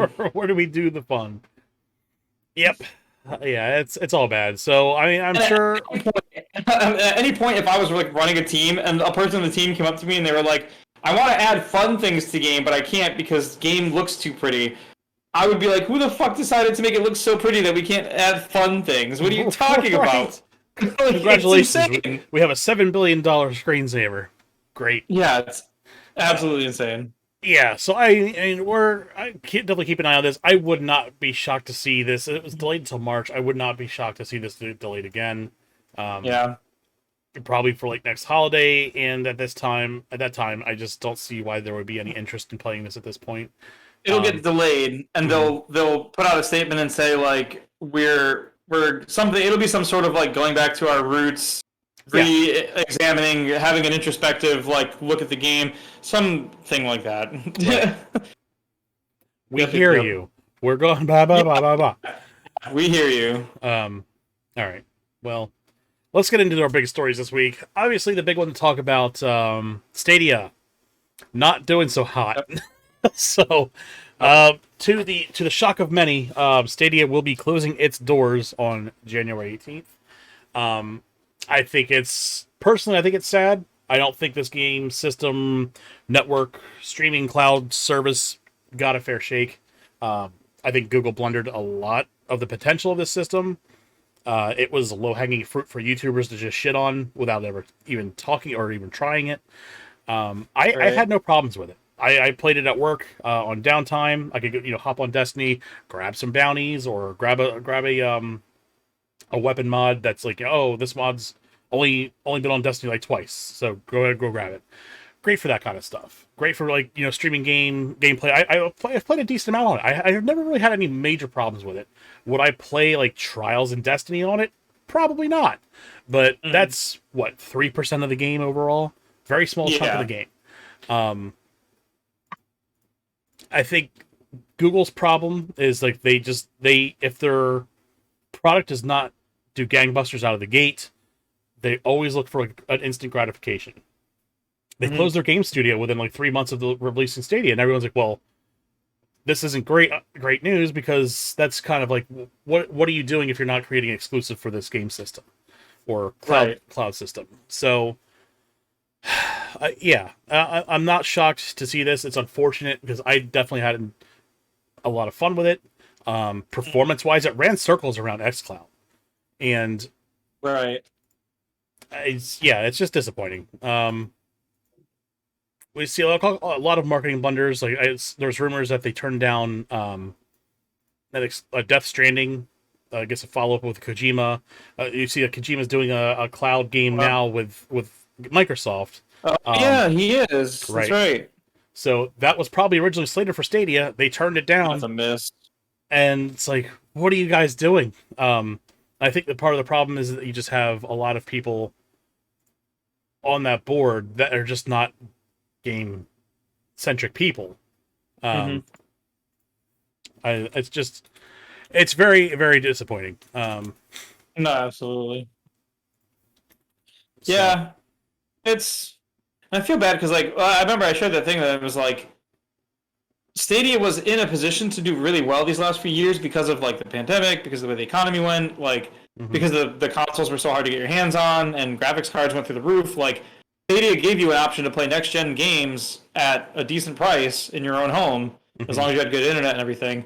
Um, and it just feels like Google should have seen that and read the room and been like, let's push that as the reason why people should get a Stadia, or like I don't know. It just feels like every turn of the page, it was like, well, Stadia could have done this great or that great or the other or this thing, and Google didn't say anything. And they didn't push it. They didn't make a point out of it. Like, and now here we are. Yeah. So it's like, yeah, it just feels like a big miss on their part. Um, Um, Go ahead. yeah, it's wild. No, I just because like I was just thinking about it. I was like, I know so many people are like they can't get their hands on a PlayStation. They don't want the new Xbox because they want games. Um, and they can't like they either can't afford to get a card for like their graphics card or a computer in general. I mean, like what we just talked about last week, like graphics cards are going up to like $1,600 for the next generation, Mhm. something insane. And it's like, so people getting brand new computers are looking at $25 to $3,000 for a good rig.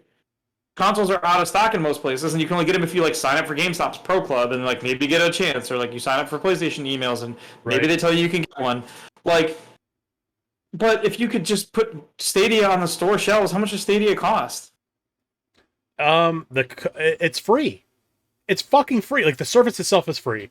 The There's controller. not like I It, thought there was like a $300 box to go with it or something. Is it literally just a fucking like a Chromecast thing? so you can buy a starter kit. Yes, you can buy a starter kit that comes with a controller and a Chromecast, Oh my god! and it's Like like how could it's that not not be on every expensive. shelf at like Targets and Walmarts? Like just Right. moving like crazy. You put that on a shelf and you tell people like here. Buy this, take it home, get it on your network, and you can play games your computer probably can't even handle, streamed to you from like over your network. Like yeah, maybe you can't play like COD, I guess, but like you can pretty much hit any of these story-driven beats, like stuff like God of War or like Horizon or stuff like anything single player, anything offline co-op. Who cares? Like pretty much anything that's not super competitive where like lag could be a problem. Like that just feels like such a. I went into this for some reason thinking that Stadia had a box attached that was like the price of a Switch, Nope. and oh my god, that just makes it feel like a lot worse of a fuck up from Google. Yeah. So you could get Stadia Pro. It was like $10 a month. They gave you like a lot of games for free. They were decent games. It was stuff that was a mix of like AAA titles, some indie games and stuff. Nothing was ever like horrible, or I never felt like I was getting ripped off. Right. Um, Destiny was free out of the gate. If you signed up for it right off the bat, you got that one expansion for free. It was just part of the Pro. So you Is that got to that like out of Forsaken or Shadowkeep or something, yes. right? And then Shadowkeep maybe. any Yeah. game that you bought was in your library. That was it. Um, I think a lot of people argue that they should have gone with the Netflix model, and I think over time they did. So because Yeah. when you get all those games a month, they sit in your library. And they don't expire unless you let them expire by not grabbing them initially. Because Yeah. they'll rotate out, Right. but as soon as you add them in the library, they're in there forever, like PlayStation.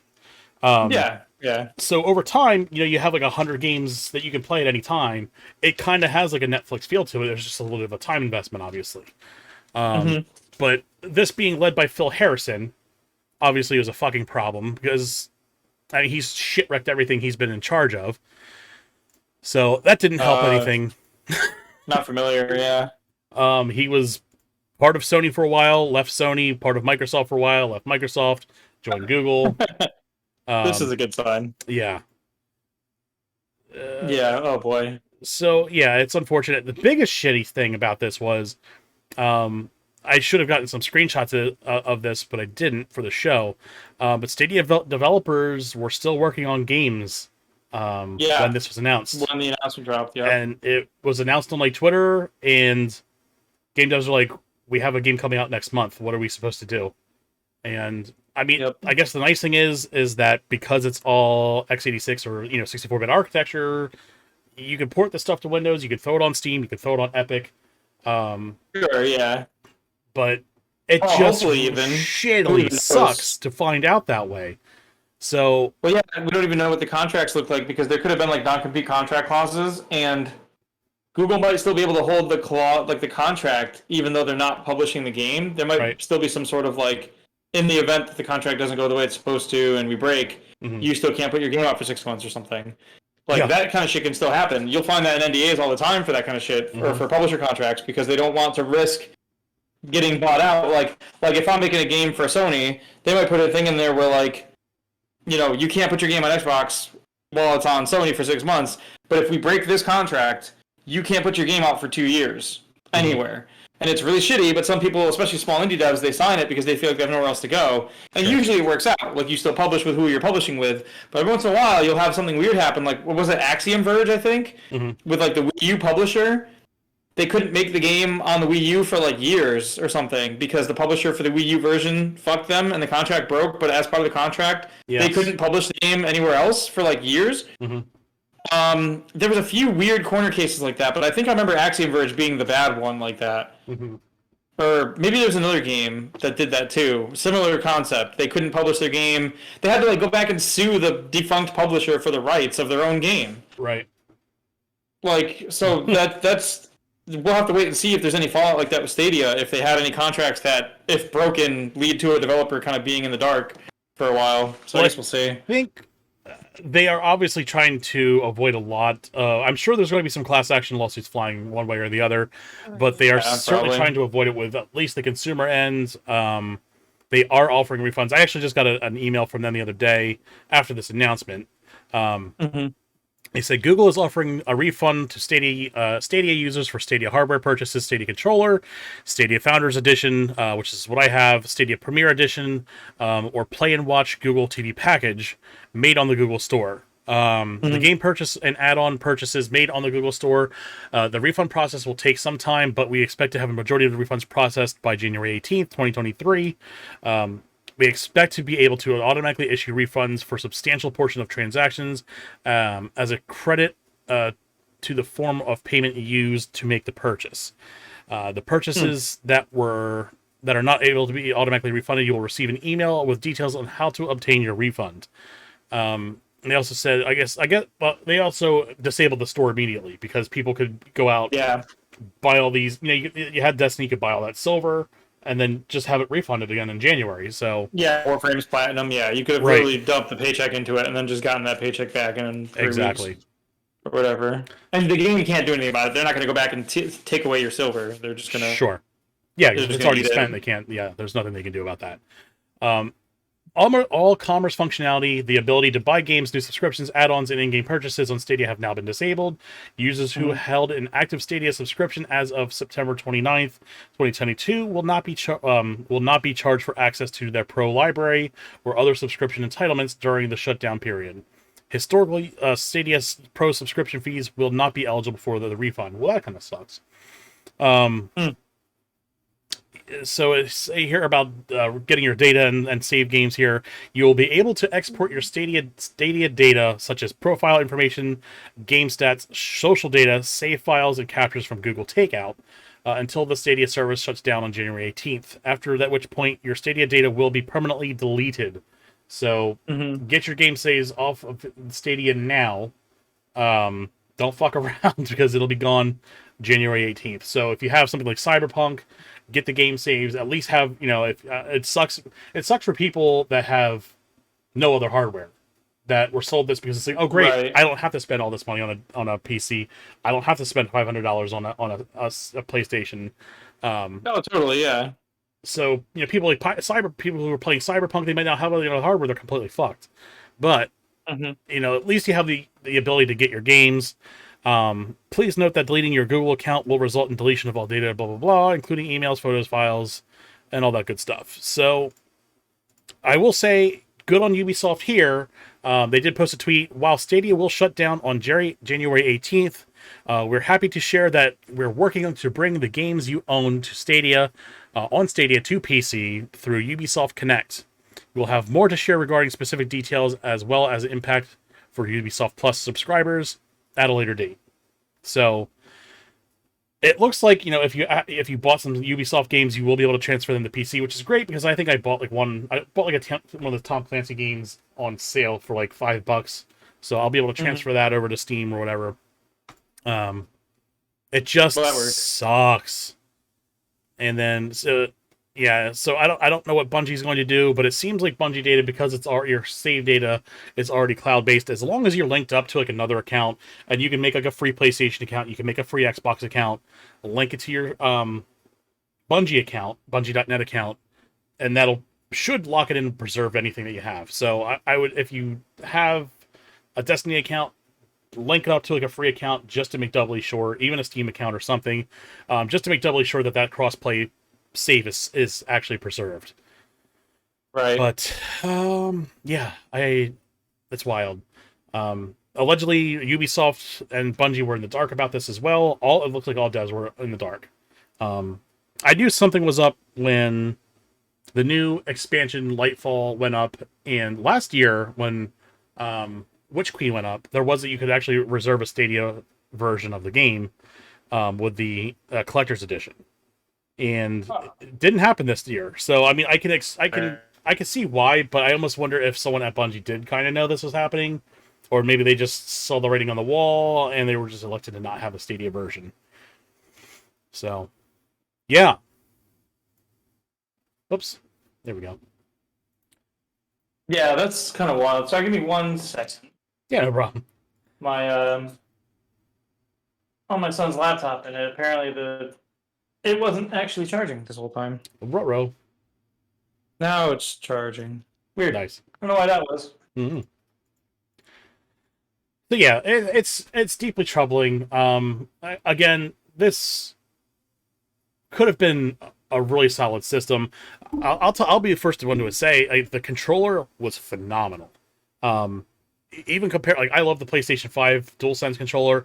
Even compared to that, it was still like I would say marginally better than the DualSense controller as far as like just ergonomic feel and everything.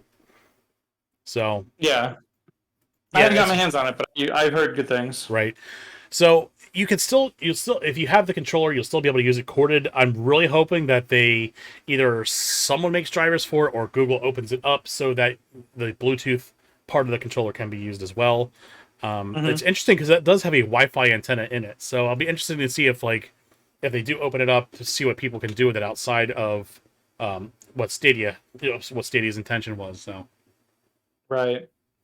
yeah, well at least I got a free Chromecast out of it, I guess.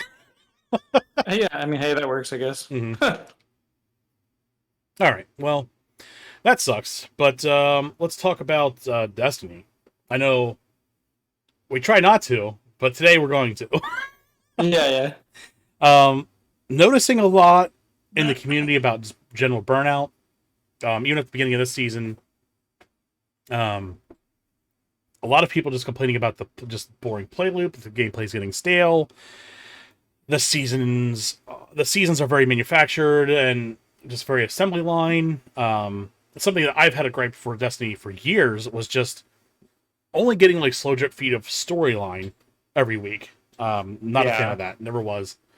Oh yeah. Um, I know since the season of the Splicer, my playtime has drastically dropped off. We found a neat little thing on GitHub to like kind of heat map your playtime on Destiny, and you can see Hmm. like season of the Splicer where his life just kind of went and just kind of slammed into the wall there. Obviously, a lot of that has to do with me playing Final Fantasy as well, but I'm um, sure. it begs the question with the game, a live service game, they're trying to maximize how much engagement they have with their players, and it seems like overall people are just getting tired of the game, the crafting doesn't feel good. The play loops Oh don't yeah. feel good. There's a lot of always very confusing economies, constantly having like time gate unlocks for seasonal activities. It's tired. And The entire existence of the artifact. Like, yeah, um, yeah. the champions mechanic, I thought that was going to be long gone a long time ago. It's still Yeah. here. I'm very Well, tired that of it. that one in particular really bugs me because they found a solution in the form of these light bearing guardians, like Hmm. these the hive guardians, and that gives you like a challenging enemy that you can fight that doesn't just have a bullshit I'm immune to certain weapon types Right. unless you're wearing certain armor mods set up. Like it opened up the door to like, hey, look, you don't have to do championship like shit anymore. You can just have these light bearer guys because they're harder to kill. They're more threatening and more dangerous. They're smarter than most enemy AI. Like they were the perfect thing to replace champions, and then they were like, yeah, here they are. And then so anyway, yeah, all your other shit still has champions, and it was like, but why though? Right. Like you made such a better thing, and then you didn't use it anywhere.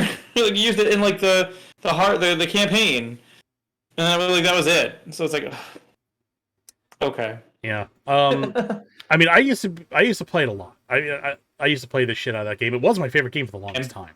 Yep, same. It just felt like the perfect convergence of like Mass Effect, Borderlands, and Halo, and maybe a couple other games I really enjoyed, kind of mashed into one. Um, Especially with Destiny One.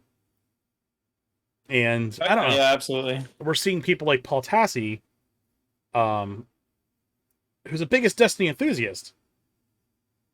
They don't get Yeah. much. Yep. The dude's literally paid to write about Destiny by Mm-hmm. Forbes, At and Forbes of all places, yeah. right, of course. Yep. And I mean, he made a video today about how about his burnout, and it's like it just seems like it's endemic of this whole gaming community right now. And what do you do to fix that? Um, like he said, everything just feels very assembly lined. They got rid of like community puzzles, like they did with like the corridors of time. That was incredible. Stuff like the Whisper of the Worm, the other gun I can't remember at this time. But those like time 0 hour puzzles, mission, 0 hour yeah. mission. Yes, yes. Yeah, yeah. They don't do that stuff anymore. It's just like you have a season, Nope. you have activities. They're all confusing because there's too many activities, and they don't make them fun. I'm told I haven't even touched the season yet, but I'm told that the ship activity is fun, but again, the grind involved with Mhm. crafting, finding patterns. Some of those patterns only exclusive during certain weeks, during certain activities, because the activities rotate, like they did in Witch Queen. Like it was, you can only get like 3 patterns out of this activity in this week, then the other out of this week. So, Yeah. like you said last night, they have a hard time respecting your time anymore. Oh, 1,000,000%. Um, I can't force myself. Like I really want to play it, but I just can't force myself to go back to it because I don't want to go back there. I don't want to be disillusioned by like all these mods. Like there's more mods than there ever was. I don't know what the min max is. Some weapons you have to craft. You have to dump all this time in to craft them, and then you have to all that grind. Then you have to craft the perfect version. You have to level up the weapon. You have to it's too much. It's No, just too yeah, it's goddamn insane. much. And you never know when that like you'll build a build that you really enjoy, and then they're like, oh, by the way, like these 8 types of guns are all broken, so we can't use them for the next 3 weeks. Right. And we're like, okay, cool, great, Hmm. fun, fun, fun. Right. Um, Yeah, everything about it just feels bad. it really does. So the problem is, I find is that because they're on such a long development cycle, when do they steer the ship differently? What do they do to improve it? And how long is that going to take? Because we already see Destiny Yeah, Lightfall on the horizon. Those seasons are probably already plotted out. So yeah, absolutely, they are. we're probably going to see, even if they steer the ship now from community pressure, when do we actually see that result? It's probably a year off Yeah, because of probably the after development cycle that Lightfall. they're on. Yep. Um, I never felt like they did enough storyline for seasons. This one just seems like it's not even associated with the storyline. This just seems like it's like kind of like I don't want to say a slice of life, but it just seems like it's filler content almost. Um, Yeah, like I can't take like Season of Pirates seriously. yeah, I I don't know where this. I don't. This the storyline has taken a turn that I didn't think this would ever go in. I can't get into it. It doesn't just. It just feels like a direction that they never planned on, or they're just kind of pulling things out of their ass at this point. The whole thing with Sabathun really felt like a letdown. Like, we had this whole build-up for her for 100%. years in the game, and it was like, oh my god, Sabathun, big deal, always been around, been since the beginning, always worried about Sabathun. And then she shows up and it's like... Millions of years old, infinitely powerful. Yeah, and then like push comes to shove and it's like, okay, that was it. And they're like, yep, let's get into the season of whatever this season is. And we're like, okay, cool, great. Like, I'm like, oh yeah, actually, she wasn't even that bad, and she's not even the bad. Like, there's another bad above her, and it's like, but we've been doing this. Like, there's always been like a bad above the bad, and that like, and every time it's like, Crow was bad. I'm like, okay, we dealt with Crow. Actually, Crow wasn't that bad. Now he's on your team, but now Sabathun's bad, and we're gonna kill Sabathun now, and we're already setting up like the redemption. Like, Sabathun's not dead, she's gonna come back. Yada yada yada. Right. Like, I get it. We're gonna play this game and we're gonna do like the Marvel Avengers thing and have everybody regroup and like fight a big bad together. Yeah, it's just not interesting. I think the Witch Queen thing should have been that moment. I think right then would have been the time to like end this story arc, start something new. But now we're dragging this out, and it just seems like we see them increasing their prices, and they know like they promised to tie this all up with what's Final Shape. So we still have 2 years from now, right? Like, yeah, we still have Lightfall to get through, and we still have Final Shape. So that's 2 full years from Lightfall, and that's a long time. So we see the prices going up. They see that like they're nickel and diming people even more for expansions. What, $100 for an exotic if you pre-order the game in its entirety. People complain about $70 games, version. But to get the full experience out of Destiny, it's like $120 every year now. At this point, like you say, it's like, why don't they just go to a monthly model? Because it doesn't make any sense to. Might as well. I mean, right. Yeah, it's just, I don't know. The amount that I watch the amount of money that Destiny wants me to put into it going up over time, and the content quantity going slightly down and quality going down pretty decently. Right. And then I turn around and I look at I'm like, okay, well, maybe this should go in the wallet next to FF14 as a subscription. And I look at FF14, and what I'm paying for them for a year, and what I'm getting out of FF14 is like insane. Like, when was the last time? Like, and people, I remember when before Witch Queen, people were like, oh yeah, Witch Queen is like, bro, we're getting Endwalker and Witch Queen, and they're both going to be like the same thing for those games respectively. And it's like, no, Witch Queen did not deliver anything close to a Heaven's Ward or any remotely. Nothing like an Endwalker experience. Like, and I don't think like, and it's like, I'll sit down to be like, yeah, you know, what's coming out for Destiny for this season? And like, oh yeah, you know, 6-man do the ball activity. And a drip feed of story missions every week. And that's it. And I'm like, okay, I guess. What came out in the patch for Final Fantasy? And they're like, oh, like raids, dungeon, trial, hard raids, story missions that you can do on your own pace whenever you feel like, crafting stuff, new side content, new this, new that, the whole fucking island adventure, relic weapons, Hildebrand missions, a whole new type of dungeon that's never been in the game before. It's like I'm watching like we're gonna get a live letter like next week. I think it's this coming week or something. And like we've seen the plan for like the rest of Endwalker into the next expansion. Now, granted, it's 2 years, not 1 year. Like Lightfall and all that will be like a year out and then a year out to Final Shape. But like right now on the block from now till Final Shape, we don't have anything. All we know is a show like for $40, what we're getting 2 years worth of expansion content. Yes, it's insane. And like we know that from now till Lightfall, we don't know what we're getting. And we don't know what we're getting in Lightfall except like loadouts. Right. I guess. That's cool. And then we're just hoping that it comes out good, and then we're hoping Final Shape is good. Meanwhile, I sit down for like a Yoshi P live letter, and he's like, listen, 2 years, this is our 2-year plan. You're getting a deep dungeon here, you're getting another deep dungeon here. You're getting trials, raids, dungeons, hard raids, 24-man raids, We're gonna have a third thing here, a fourth thing here. We're gonna have relic weapons. We're gonna have this. We're gonna have this. We're gonna have the Iron Sanctuary. We're gonna have this, that. Like, he tells you exactly where a lot of this shit's coming, and then they deliver that shit. And like over the course of a 2-year plan for Endwalker, we're gonna get 12 8-man raids plus the extremes, 3 24-man raids, probably 8 trials ish, and the savage versions or the extreme versions. We got 1 ultimate already, the Knights of the Round, and we're getting another one before Endwalker's over. We got the Unreals that cycle every time they do a patch. We've got the Island Adventure thing, the Island Sanctuary. The Deep Dungeon, we're getting 2 Deep Dungeons over the next 3 patches. We're getting the treasure map dungeon areas, the thing we took Claire in. All that they do new ones of that every time we get the expansion. They do 1 or 2 of them. We're getting multiple of this Criterion dungeon, the new like hard dungeon plus savage version. Like, it never ends, dude. They keep putting content out for this game, plus all the crafting stuff, plus all these other beast tribe quests with minions and mounts associated. Like, God, it doesn't stop. And then I turn around, I sit down and play. I'm like, well, friends of mine will be like, why don't you come play Destiny? And I'm like, what am I doing this week if I play Destiny with you guys? And like, you're gonna go kill a nightmare on that raid that used to be in the game from 4 years ago, and then you're gonna go in there again on a 5-minute mission where you're gonna kill a dude we've already killed, but he's a ghost now.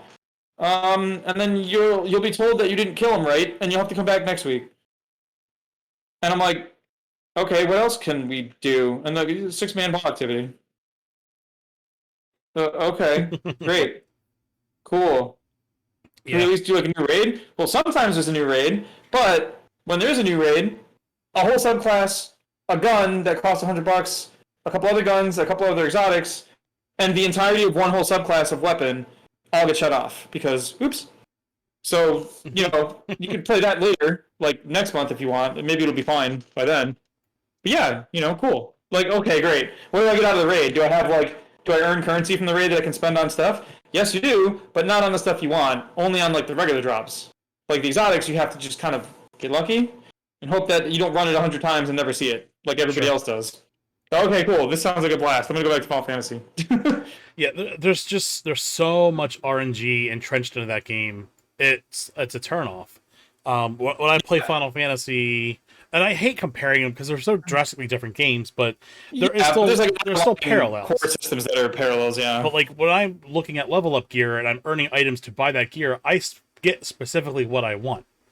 Oh yeah, dude! Like we go in the raids, and how many times we showed Claire, we walked into the 8-man raids for the first time with her, and we're like, "This is how it works. If you want right side pieces, it's those pieces. Yep. Left side pieces are those pieces, and you get exactly what you ask for when you get those pieces. Like you get a ring, turn it into a ring, a bracelet, necklace, earring, whatever. You get 2 hands, turn it into your hands.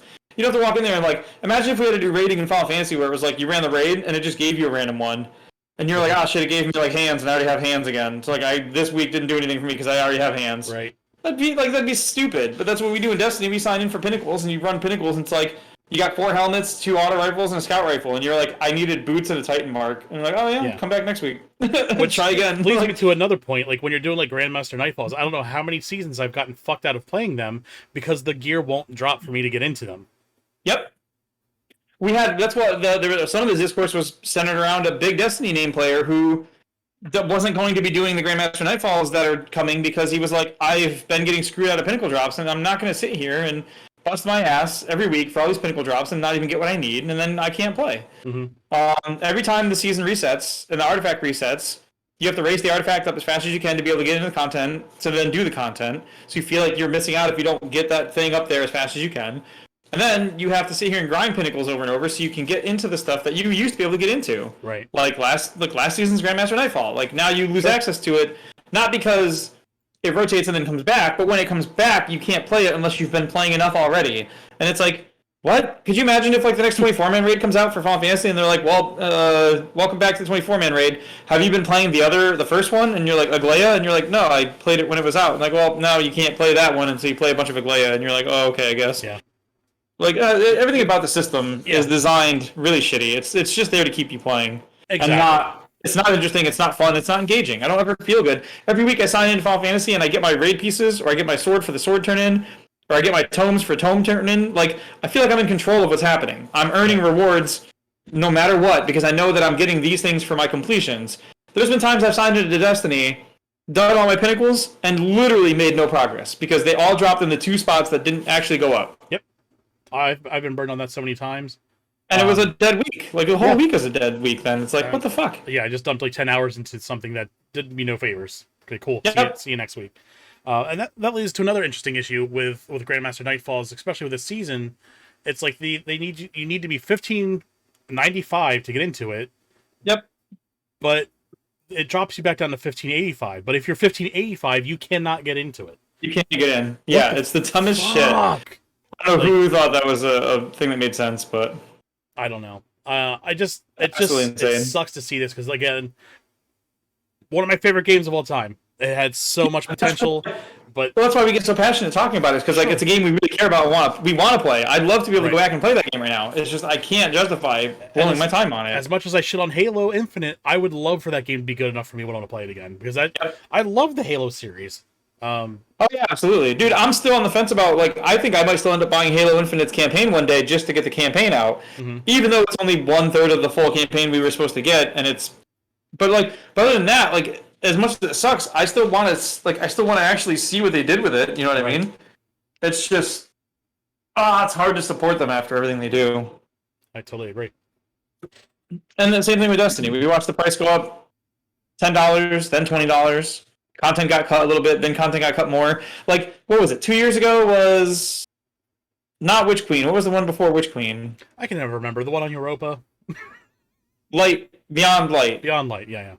Okay, so Beyond Light was what? It was like 40 or 70 or 100. Actually, those might be Witch Queen numbers. Yeah, I don't remember. I just remember that when we went from Beyond Light to Witch Queen, everybody said it went up $10. It went from 40 70 to 40 80. And then the $100 version with Witch Queen came with the 30th anniversary pack, which was an extra like $30 purchase or whatever. So you were getting the whole campaign, all the DLCs, the seasons, the 2 dungeons for the dungeon keys, and then you were getting the 30th anniversary pack, right? That was for $100. So now, in the next expansion, your $40 option is gone. You have a $50 option, but it forces you to get the first season. It's part of it. So you can't just pay $40 for the expansion and not play the season. You now have to play the season. Because every purchase of model comes with the first season no matter what now. So the game, for a lot of people, the floor for that game's price went up $10 no matter what. The whole season pass is $80, which gives you all the DLC and the seasons and everything, but it doesn't include the dungeon keys. Whereas the last one, the dungeon keys were in the $80. And then the $100 comes with the dungeon keys, but it doesn't have a 30th anniversary pack that costs $30. Right. So that's just a chunk of thing that you paid that you were getting value from that's missing. Right. So like no matter which point you buy in at for Lightfall, you're getting less content for the money than you've ever gotten. And that 30th anniversary was already out. So yeah, for like a hot minute. So that was like already older-ish content that they were just kind of like chucking in at you. And it was just like but it had a already didn't feel great. But now this even feels even worse than that. Yep, but you know what it was is because if you wanted Gallahorn, you still had to get that pack, unless you circumvented it. But generally speaking, a lot of people coming into Witch Queen, it was like, oh man, do they like? A lot of people came back for Witch Queen, and were like, man, do they have all my favorite guns? And it was like, you can get Gallahorn, but you have to buy the $100 pack because it's in there, kind of hard to explain. Like, but like, yeah, it's just stuff like that. And it's like we talked about, like back in the day, dude, when we were playing Destiny 2 when it first came out, or like the first few years of it. It was better. I hate to tell people that, and I know a lot of people maybe in the community don't agree with me, but like signing in and finding things like Whisper the Worm mission just randomly happening and going and doing it, getting a cool gun, and doing all that shit was the most great. It was the most fun I've had in this game. Exploring, finding a new thing. Holy shit, what even is this? What is happening? Like, they didn't even tell us about this. It was a secret. It calls back to Destiny 1 when they did like the shit with the moon during the beta, where it was just like, a mysterious thing is happening, the moon's something the moon, and then you would just go there, like, and you'd explore, and you could find shit out on your own. They don't do that anymore. It's very handholdy, and it's very like, did you pay the ticket to get in here? Like, it feels like a fucking theme park at that point. It's like, yeah, like doing a Destiny season, it feels like a theme park ride, where like they hold your hand through the whole thing, and then they're like, come on here, go over here, look over there, do that, do this, do that. Yep. Here's your complimentary exotic that we gave you now. Like, And I'd love to cool. see And them it's like, do something again, like Whisper of the Worm, or even just bring back Whisper of the mm-hmm. Worm. Yep. I had a blast doing that. I mean, I went through it, and that was like when Yeah. you and I first started really hanging out, and we're Oh like, yeah. we're going to make sure everyone has Whisper of the Worm in our clan. Yeah, And dude, that's my favorite part of that game was right. running all the people through Whisper in 0 Hour, Hell helping yeah, them with man. the puzzles and helping them with the runs and like making sure everybody was geared up. It felt like I was contributing to our clan in a way that was making us all very powerful and useful and helpful. Right. And that I don't like I've helped people do raids and trials and or not trials, I don't do trials, but like raids and strikes and stuff, and it just never feels the same. That like cool moment of like that you know, mentorship and like fellowship and well, that combined with like the mysterious element of like the thing just being new content that's new and surprising, and like they were like, you'd be like, Daimyo would log on, and me and you like, Daimyo, have you done Whisper? And he's like, I haven't heard about it yet. What is it? And we'd be like, yo, come check this out. And we'd go do Whisper with him, and it'd be like, holy shit, it's so cool. right. Run it again to get like the catalyst set up for them, and like we do like the what was Whisper's puzzle even? You had to do something. It was with, the oracles. yes, the oracles Wasn't it? from because you could actually log into Destiny 1, I think, to look at those oracles. The pattern they did. The pattern they did to take it over to Destiny 2, which I thought was fucking cool. That was like one of the coolest moments in Destiny. Look at even old school, like even your background, the sleeper simulant was one of those guns where like you had to find out puzzles, remember? Like you had to go in that special room and then the enemies would spawn one at a time in a pattern and you had to decipher why they were doing that. There was like a whole mystery to it, and that doesn't happen anymore. Like every time an exotic comes out, it's never buried in a cool lore thing or hidden in a cool mysterious place with the new stuff to unlock it or puzzles to solve. You don't get Wrath of the Machine puzzles anymore. You don't get like all these cool tricks to do. It's just like even back in the day with like King's Fall, when that first came out, you had like you ran around his ship and you found all these cool hidden places to do things. Like Warmind had those things to open that had a exotic sparrow and a sword tied to it. Yeah. You don't get any of that shit anymore. You do the 6-man ball activity. You do Pinnacles. You do Grandmaster Nightfalls. Great. With the same shitty champion mechanics I don't like. It's like, I can't escape it. I hate that mechanic.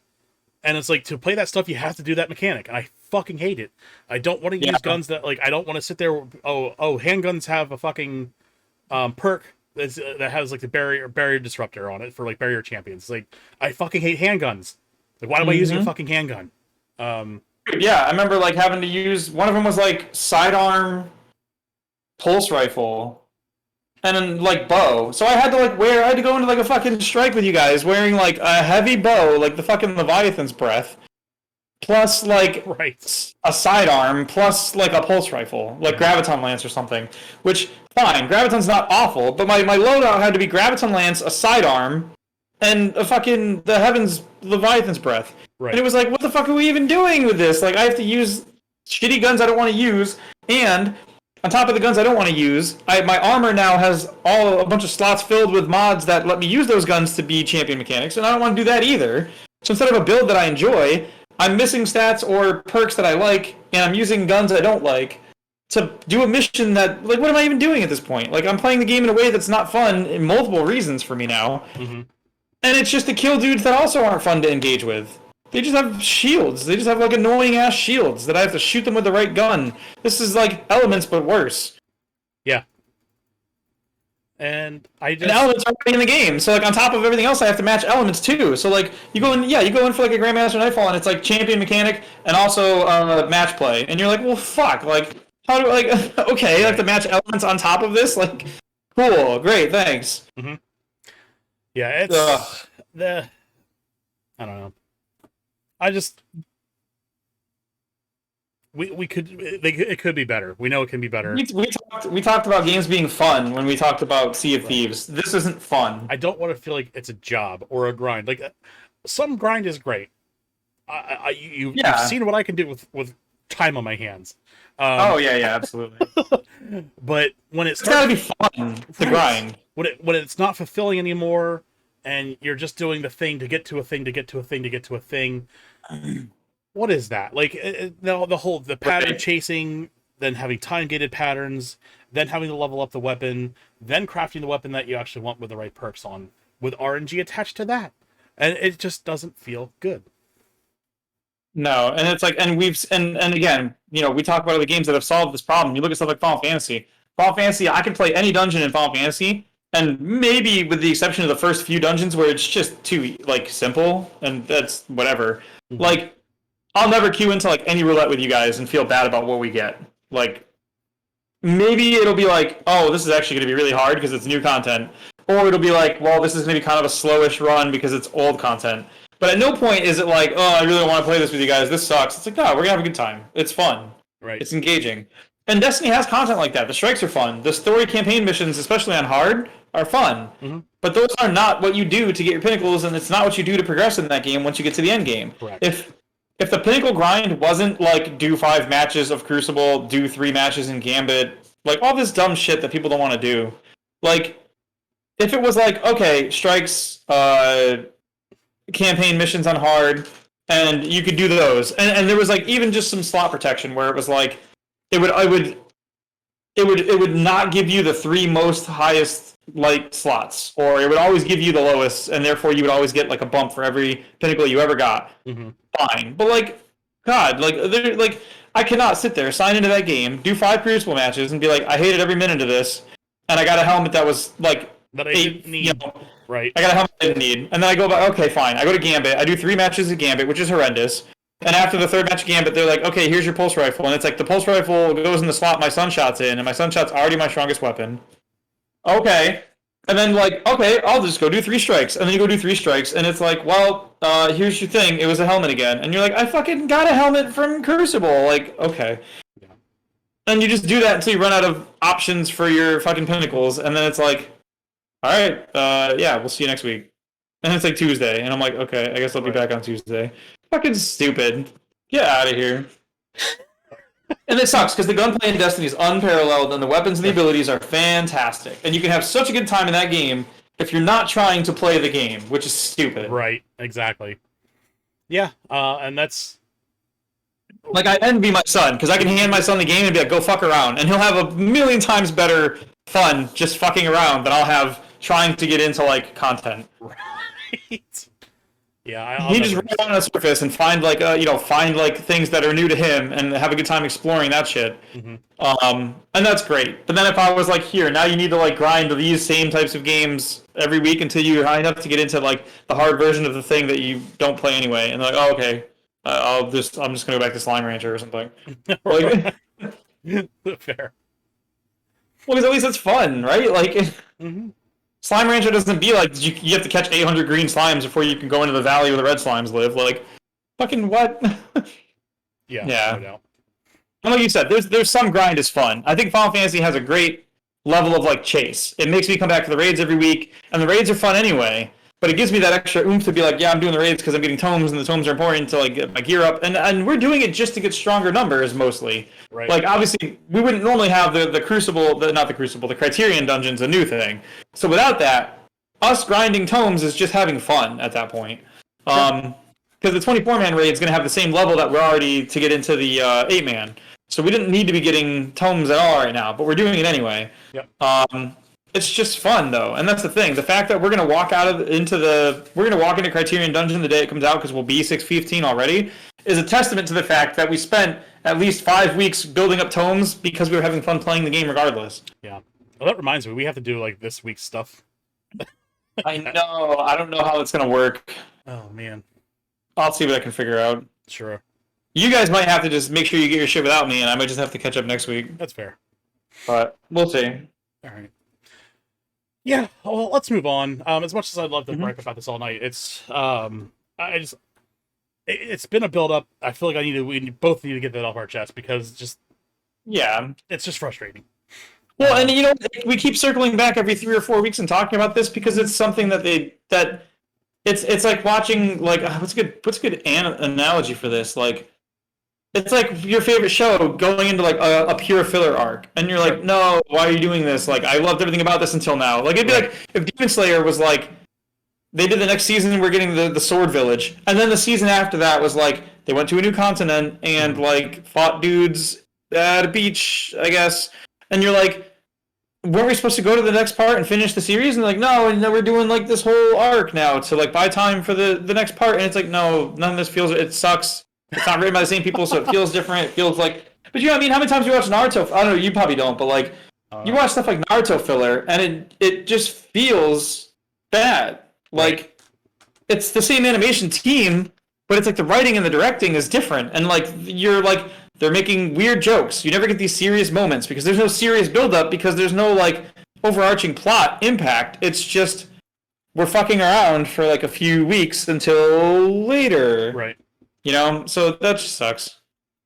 Yeah, I saw your message. I can do that. What's our next thing? Let's if you want to keep talking about Destiny for a minute, that'd be fine. Or Naruto, that's fine. But yeah, I just, like, the narrative choice, like it just seems like they're taking a hard left of the narrative choice in Destiny as well. Yeah, you know, that's oh man, give me started on the narrative stuff. Like, okay, so let me just go for a second here. So we had in the original Destiny, we had the four races they gave us. There was the Vex, there was the Cabal, there was the Hive, and there was why am I forgetting the fourth one? Whatever. So you had these four races, and like they introduced all of them to us very quickly, and then we had like run-ins with each of them, and then over the next several years, over the next few expansions, and over the next bits of content, the drips, like we kind of dealt with each of them individually to an extent, but we never really like got a full clear of any of them. I mean, I like how in Destiny 2 we're doing this thing where like, you know, we've made friends with some Cabal, and we've made friends with some Fallen. Yeah, it was the Fallen. That was the last one. We've made not friends with like Vex, but we've had like encounters with Vex where they're just passive, I guess. We haven't really had that like inroad with the Vex where like we have some sort of faction of them that's okay with us or anything like that. And I guess that maybe that's coming later, but that also feels like I don't know. It feels like we need like a big bad villain, and maybe the Vex could be that down the road.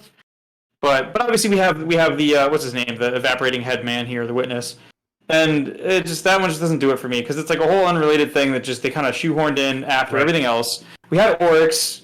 We had big bad Vex that were going to be a problem. We had the Black Heart or the Black Garden, and then it was like it doesn't feel like we ever had like a major Vex villain that was like coming to a head with the Vex. And they keep telling us that the Vex is like the most dangerous of all of them by like 1 million, but then they're never. It doesn't happen though. like the thing is too is like we got accustomed to all these races. There was always like the theorized like fifth race that they had in like the concept art of like those basically what the ghosts are that we're seeing, the floating things or whatever the floating people. And that was like it just never really came to fruition. And then all of a sudden like the Witness is here. We don't know who he is.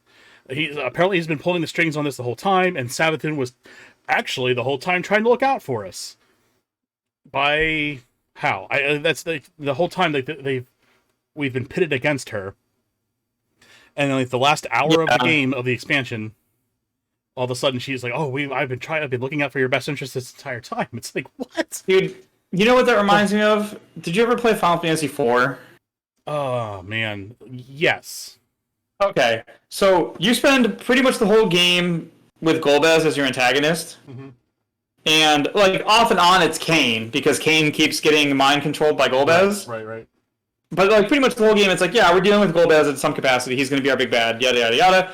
And then you get to the end of the game, and you beat Golbez, and he goes, "Oh, my head! Like, what are we doing here?" And you're like, "That's what Kain just said when we got Kain out of your mind control for the third time." And he's like, "What?" And then like Zeramis just fucking shows up, and he's like, "I'm the big bad," and you're like, "What?" Oh, yeah. Okay, that's fine, I guess. Then I guess we're fighting you now. That's what it feels like happened with the Witness. Or like the end of 9. 9 too, yeah, I was just going to say. Where like, you get to the end of 9, and Kuja was your big bad the whole game. And he wasn't just like an evil villain for evil's sake. He had a whole reason why he did it. He was scared of his existence ending. He was scared of dying. He thought he was immortal, and then he wasn't. And his reality crashed around him. He had a mental break. Like, he was a good villain. He was well written, and he was interesting.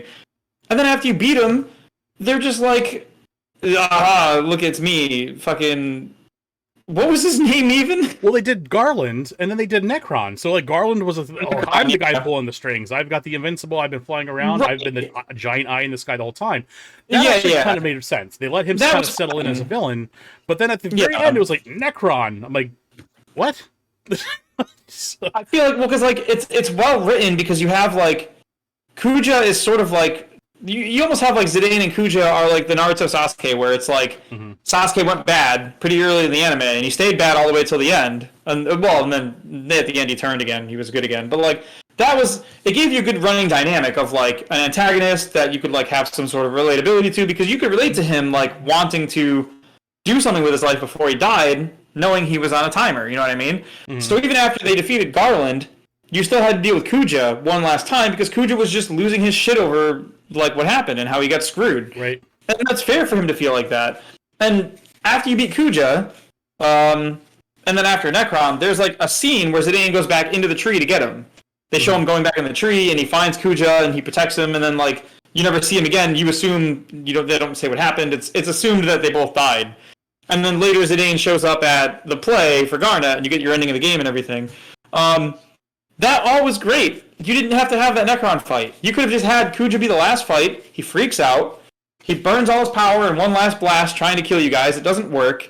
And you're all outside, and you're like, thank God we beat Kuja. And then Zidane's like, I'm going back for him. And you have that moment still. Right. You didn't need fucking Necron to just show up and be like, I'm actually the bad, because death. Me likey death. And you're like, why is this a thing? Why couldn't you just have Kuja be the last fight? You already had multiple boss battles in a row at the end of the game. Why did you have to have the Necron fight? It makes no fucking sense.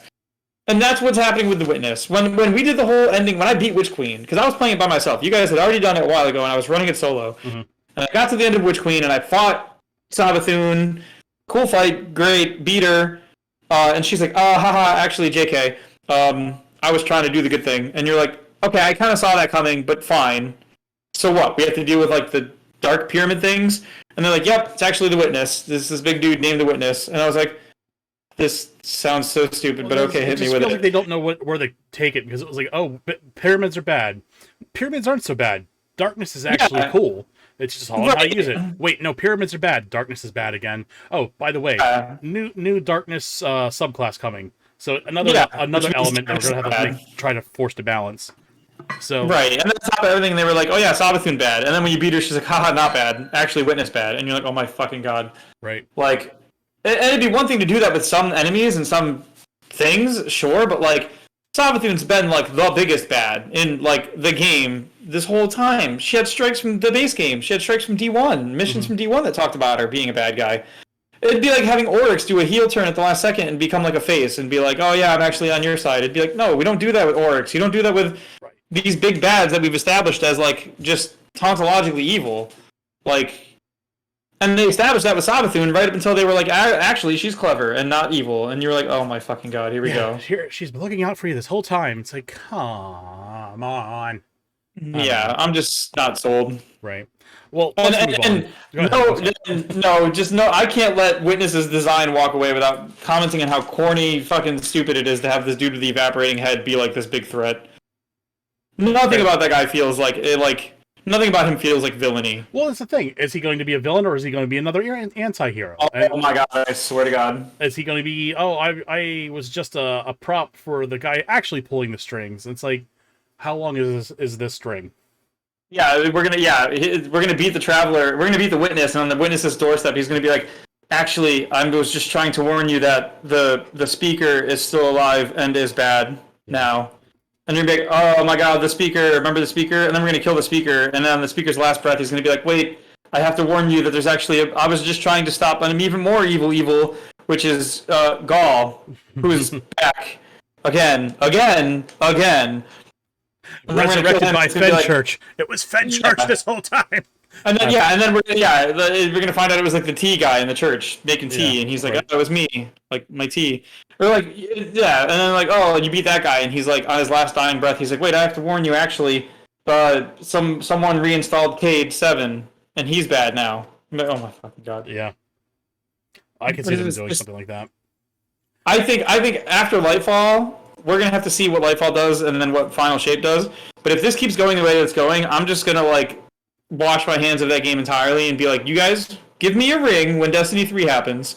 Don't fuck that up, and we'll talk." Like make that game from the bottom up, work the way it's supposed to work, the way you guys want it to work. Plan for it ahead of time. I understand shit happened with Activision and it wasn't fair and all that shit got fucked up. But honestly, in my opinion, Witch Queen should have been a Destiny 3 by now. Or maybe even Beyond Light. They should have been just moved on, start from scratch, make everything make sense, make everything work, figure out how variables work. Like, fucking come on. Like, carry over all the quality of life improvements. Yeah, carry all the quality of life over this time instead of ditching them like the last time. And where the fuck is my sparrow horns? Yeah. Like, just make this game good like you guys want it to be. If you guys have a good vision and a good direction for this game, then do it. Mm-hmm. Don't say like, well, because of Activision, because we had this, because we had that, because of the engine. Like, no, just give us this bullshit. Just make Destiny 3, make it good.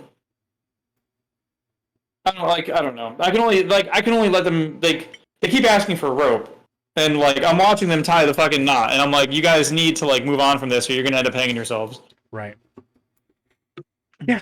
Well, let us know in the comments if you're a Destiny player and if you're having issues with Destiny's Burnout or not. Let us know if you're a Destiny player and let us know why.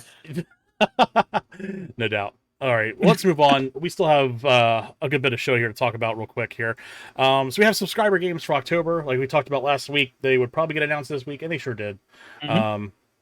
So first up, it's games with gold. I don't know if they're even trying at this point. We have Windbound coming October 1st through the 31st, and then we have Bomber Crew Deluxe coming October 16th through November 15th. So it's a $44.98 value, or $44.98 value. So I'm sorry.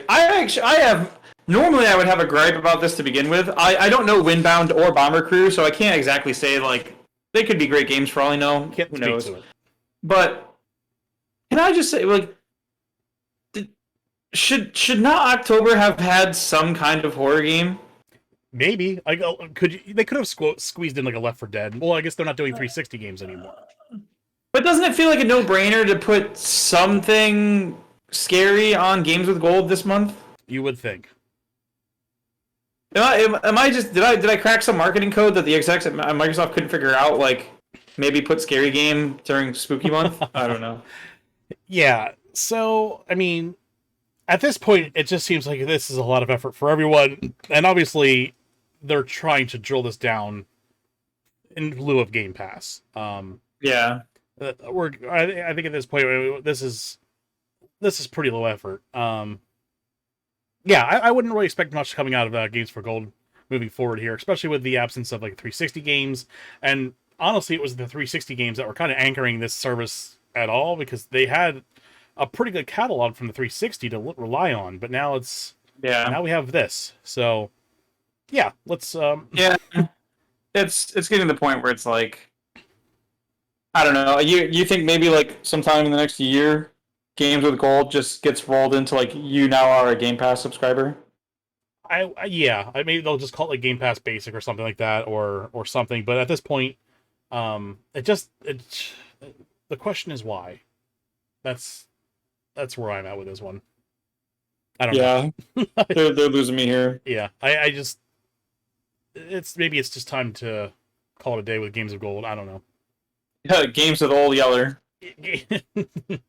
Nice. It's my subscription service, Ma. I'll do it. All right. Well, what do we have with Game Pass this week? Let's Build a Zoo, Despot's Game, and Valheim. Valheim will be PC only. So we have cloud and console and PC for Let's Build a Zoo, and console and PC for Despot's Game. The Valheim, I guess, is cool. Definitely check that out, at least a little bit. It's kind of weird that it's only coming to PC. I don't see much advantage of that with it already being on Steam. And it being a game it's been out for quite a while now. No, see, that bugs me. I was just going to say that bugs me because Valheim's not out yet still. It's in like Steam's in a beta. Green Light Early Access program. Right. But it's like, I hate when games do this because it's like, hey, the game is like completely playable and purchasable, and we're going to be adding content to it. Okay, fine. Hey, we're adding content to the game over time. It's still like on Steam for like a $20 purchase. Okay, fine. Hey, it's going to games with Game Pass, which means it's like part of another paid service. And it's like, what about this isn't a released game then? Right. This is just a live service game. It's out. It's playable. It's purchasable for full price, and you're adding content to it over time. This is just a live service game. What do you mean it's an early access? Yeah, It just that bugs me really bad. I get mixed messages Phasmo with does this. that too. It's just, Phasmo is like putting out update after update and adding content, adding maps, adding items, and then they're still like, yeah, it's an early access. And it's like, when the fuck is it done then? Like, this game's gonna be in early access for 8 years, and then you're gonna pull it when it's over. You're gonna make like Valheim 2 because Valheim is done, and you can be, yeah, it never left early access. It was a beta game for fucking 8 years, and then we moved on to a sequel, which is in early access right now. Like, it doesn't mean anything. It's so stupid. right. And like, I think like Valheim's thunder has since dissipated. I would say, unless they do some kind of major update to like bring people back. Like what do they have left to do? I don't know. They're still working on like more content, but like they added a couple months ago like more stuff to the ice like biome, like an ice caves you can find with like an ice dragon, and more stuff to do there. But I remember we stopped playing because we got to the point in Valheim where it was like we got metal we couldn't use or something because it hadn't been implemented yet outside of just making it.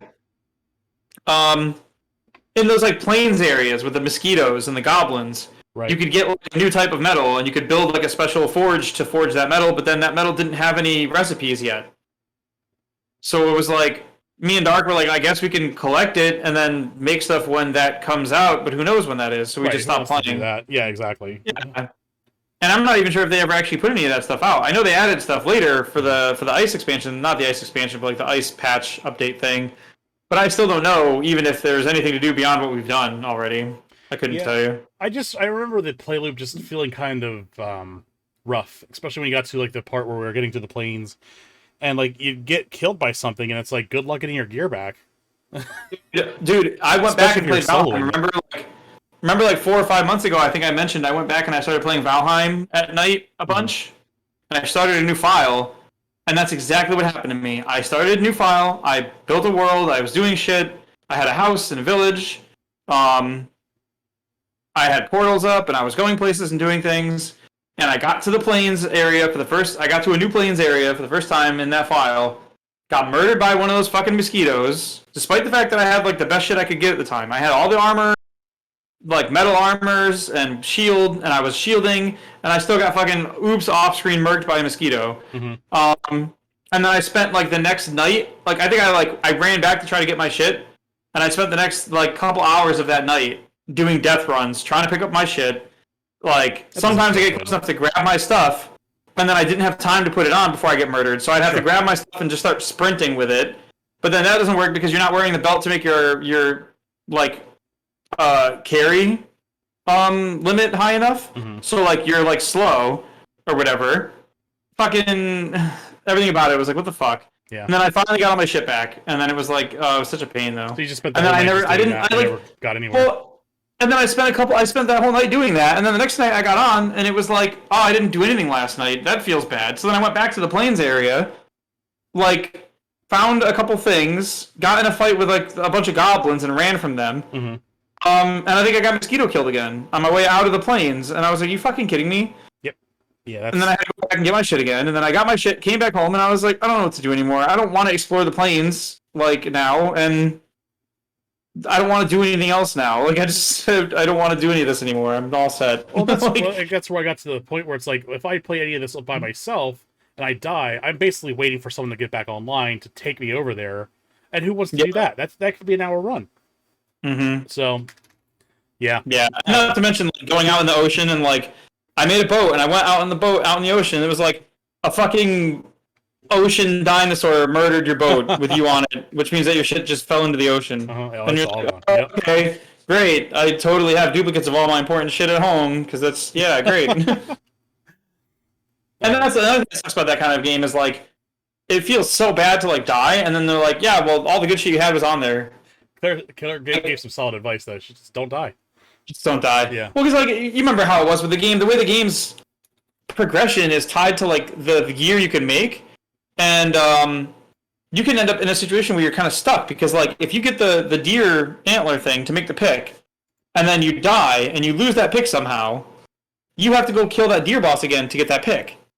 Like, or if you somehow lose the key for the swamps or whatever, like the swamp gates. Well, okay, that sucks. You don't have the key to get in anymore. And it's like, oh, I have to go recover my body because I need the key to get in the swamps, or else my progression is gone. And the only thing I can do to fix the progression loop would be to go back and murder the boss, which half the time you can't even do. You have to like go, yeah, you can resummon it, but like, what? I'm gonna resummon the boss, re-kill the boss to make up my lost progression. That feels shitty. Mm-hmm. Like, it's the You kind might of as well stuff start the whole fucking game over at that point. well, it's like we laugh at stuff like what is it? We fuck, what is it called? Was it New World had that problem where like when you want to go in the raids again, it would burn materials and you had to re-farm? Like, no, that's stupid. Yeah. I don't like it. All right. Same problem with Destiny. I don't want to have to grind light every time. I want to go back. You know, the new season starts and it's like, oh, you're locked out of Nightfall. And it's like, okay, I don't want to have to regrind shit for this. No doubt. Yeah. All right. Well, we got PlayStation Plus games up this month as well. Let's take a look at those real quick here. We have Hot Wheels Unleashed, Injustice 2, and Super Hot. Again, I wouldn't say a stellar month for subscription games in general, but I think this is kind of like the calm before the storm, because obviously we have a lot of holiday releases coming around the corner. So I'd expect things to get a little bit spicier the next month or so, especially towards the end of November into December. I think we'll see a pretty big pickup because obviously these game services are going to be competing as well on top of game sales. So yeah, well, I mean, we'll see. Obviously, we do have a great opportunity here to pick up on our back catalog, that's for sure. So, speaking of back catalog, let's take a look at upcoming releases here. Dakar Desert Rally, that's coming out on the Xbox Series X and S, PlayStation 1, Xbox One, PlayStation 4 and 5, Switch and PC. That'll be coming out October 4th. Overwatch 2, of course, Xbox Series X and S on Xbox One, PlayStation 4 and 5, Switch and PC. That will be coming out October 4th as well. That's cool. Yeah. That I didn't know it was that close. Mm-hmm. Huh. Death vs. Let It Die will be coming to PC October 5th. And two big ones for the Switch. Nier Automata and No Man's Sky. Both games that are like, I can't believe they got these on the Switch. I read some reviews and on Nier Automata, and they're basically saying that this is like, we don't know how they got this onto the Switch. So Nier Automata coming October 6th, and we have No Man's Sky dropping October 7th. Dude, so fucking Yoko Taro is a madman. That's how. That's fair. So yeah, I'll be definitely like interested to see see some gameplay of that online to see where both of those games, because I mean, No Man's Sky unfortunately for the Switch is going to be an offline experience. Yeah. So I'll be interested to see what the scale of that game is. But Nier Automata coming to the Switch is pretty impressive. Yeah, absolutely. Then let's talk about gaming history. This week in gaming history, we have a shit ton of games here. Super Smash Bros. On the 3DS came out 8 years ago. Pokemon Black and White on the DS 10 years ago. Castlevania Lords of Shadow came out on the PS3 and Xbox 360 12 years ago. Demon Souls on the PS3 came out 12 years ago. Castlevania Dawn of Sorrows came out on the DS 17 years ago. Mega Man 4 on the GBA came out 17 years ago, and then Mega Man 04 and Mega Man 03, respectively, came out on the Game Boy Advance 18 years ago, so about a year apart there. The Nokia N-Gage, if you remember the phone taco that you talked into the side of and played games on, that came out 19 years ago. Oh my god. Beautiful Joe, one of the best GameCube games to date, came out 19 years ago. Time Splitters 2 came out on the PlayStation 2 20 years ago. Castlevania Symphony of the Night came out on the PlayStation 1 25 years ago. Earthworm Jim on the SNES came out 28 years ago. 29 years ago, the 3DO console launched. Final Fantasy Mystic Quest came out 30 years ago. And that was a game explicitly on the box. It said this is a starter intro to RPGs, and people expected it to be the next Final Fantasy 5 and 6. And it was like, it says right in the box. I don't know what you want. Yeah. Mortal Kombat the Arcade came out 30 years ago. And Maniac Mansion on the Apple II and Commodore 64 came out 35 years ago. So that is definitely a big-ass list there, which is kind of a contrast to what we're seeing as far as a release. It looks like years ago, this is actually kind of like a pivotal week for game releases, as Not so much right now. It could be just because it's a slow year in gaming in general. So that's pretty much the show this week. You all right over there? Yeah. Okay. It's a long story, but Okay. do you remember? You probably didn't like. Were you like an MTV guy back in the day? Partially. Okay. The phone just reminds me there was a video, a music video. Hmm. Um, I forget who it was. It was a girl singer made a music video, and the music video's premise was like that, like her man ditched her or wouldn't respond to her, so she went out to the club and had fun and yada yada. I don't fucking know. But like she opens it up. The video opens up with her like with her phone, and it's kind of like that phone, but it was like a Nokia like the slide phones, you know, where you could like had a keyboard Yeah, with yeah. the fucking QWERTY keyboard, and she like flips her phone open and she's texting all angry, and they show her screen for a couple seconds. And she's in Microsoft Excel typing like a text message to no one and being like, "Why aren't you answering your phone?" And then she like closes her phone and she's like, "Ugh," and then she like leaves and the song starts.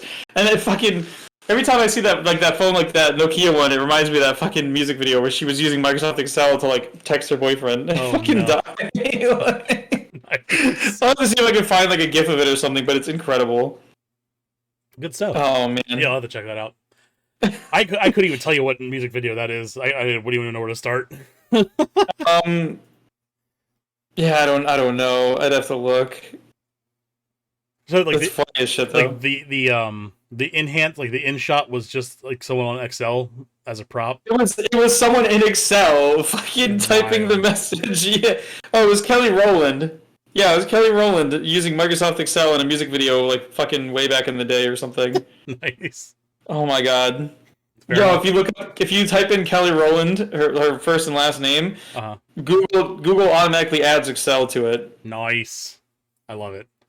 Yep, there it is, and it's the first fucking meme that comes up. Remember when Kelly Rowland left her boyfriend for Nelly because he didn't respond to a text that she wrote in Excel?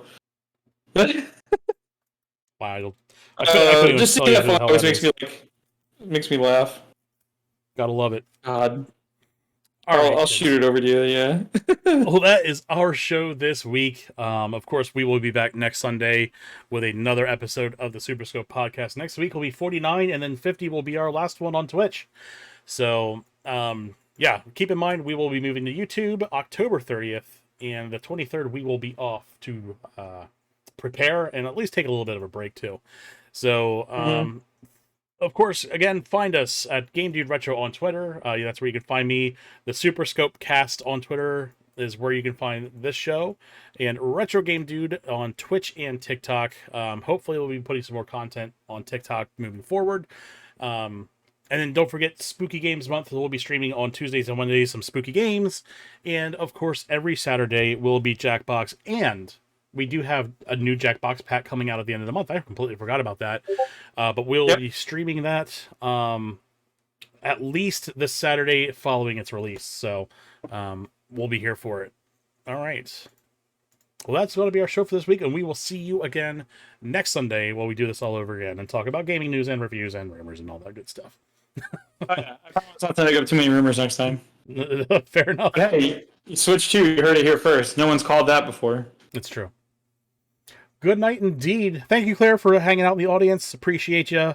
And thanks for helping out and doing stuff behind the scenes. We always appreciate it. And we'll see you on Final Fantasy here shortly, I'm sure. All right. Have a good night, guys.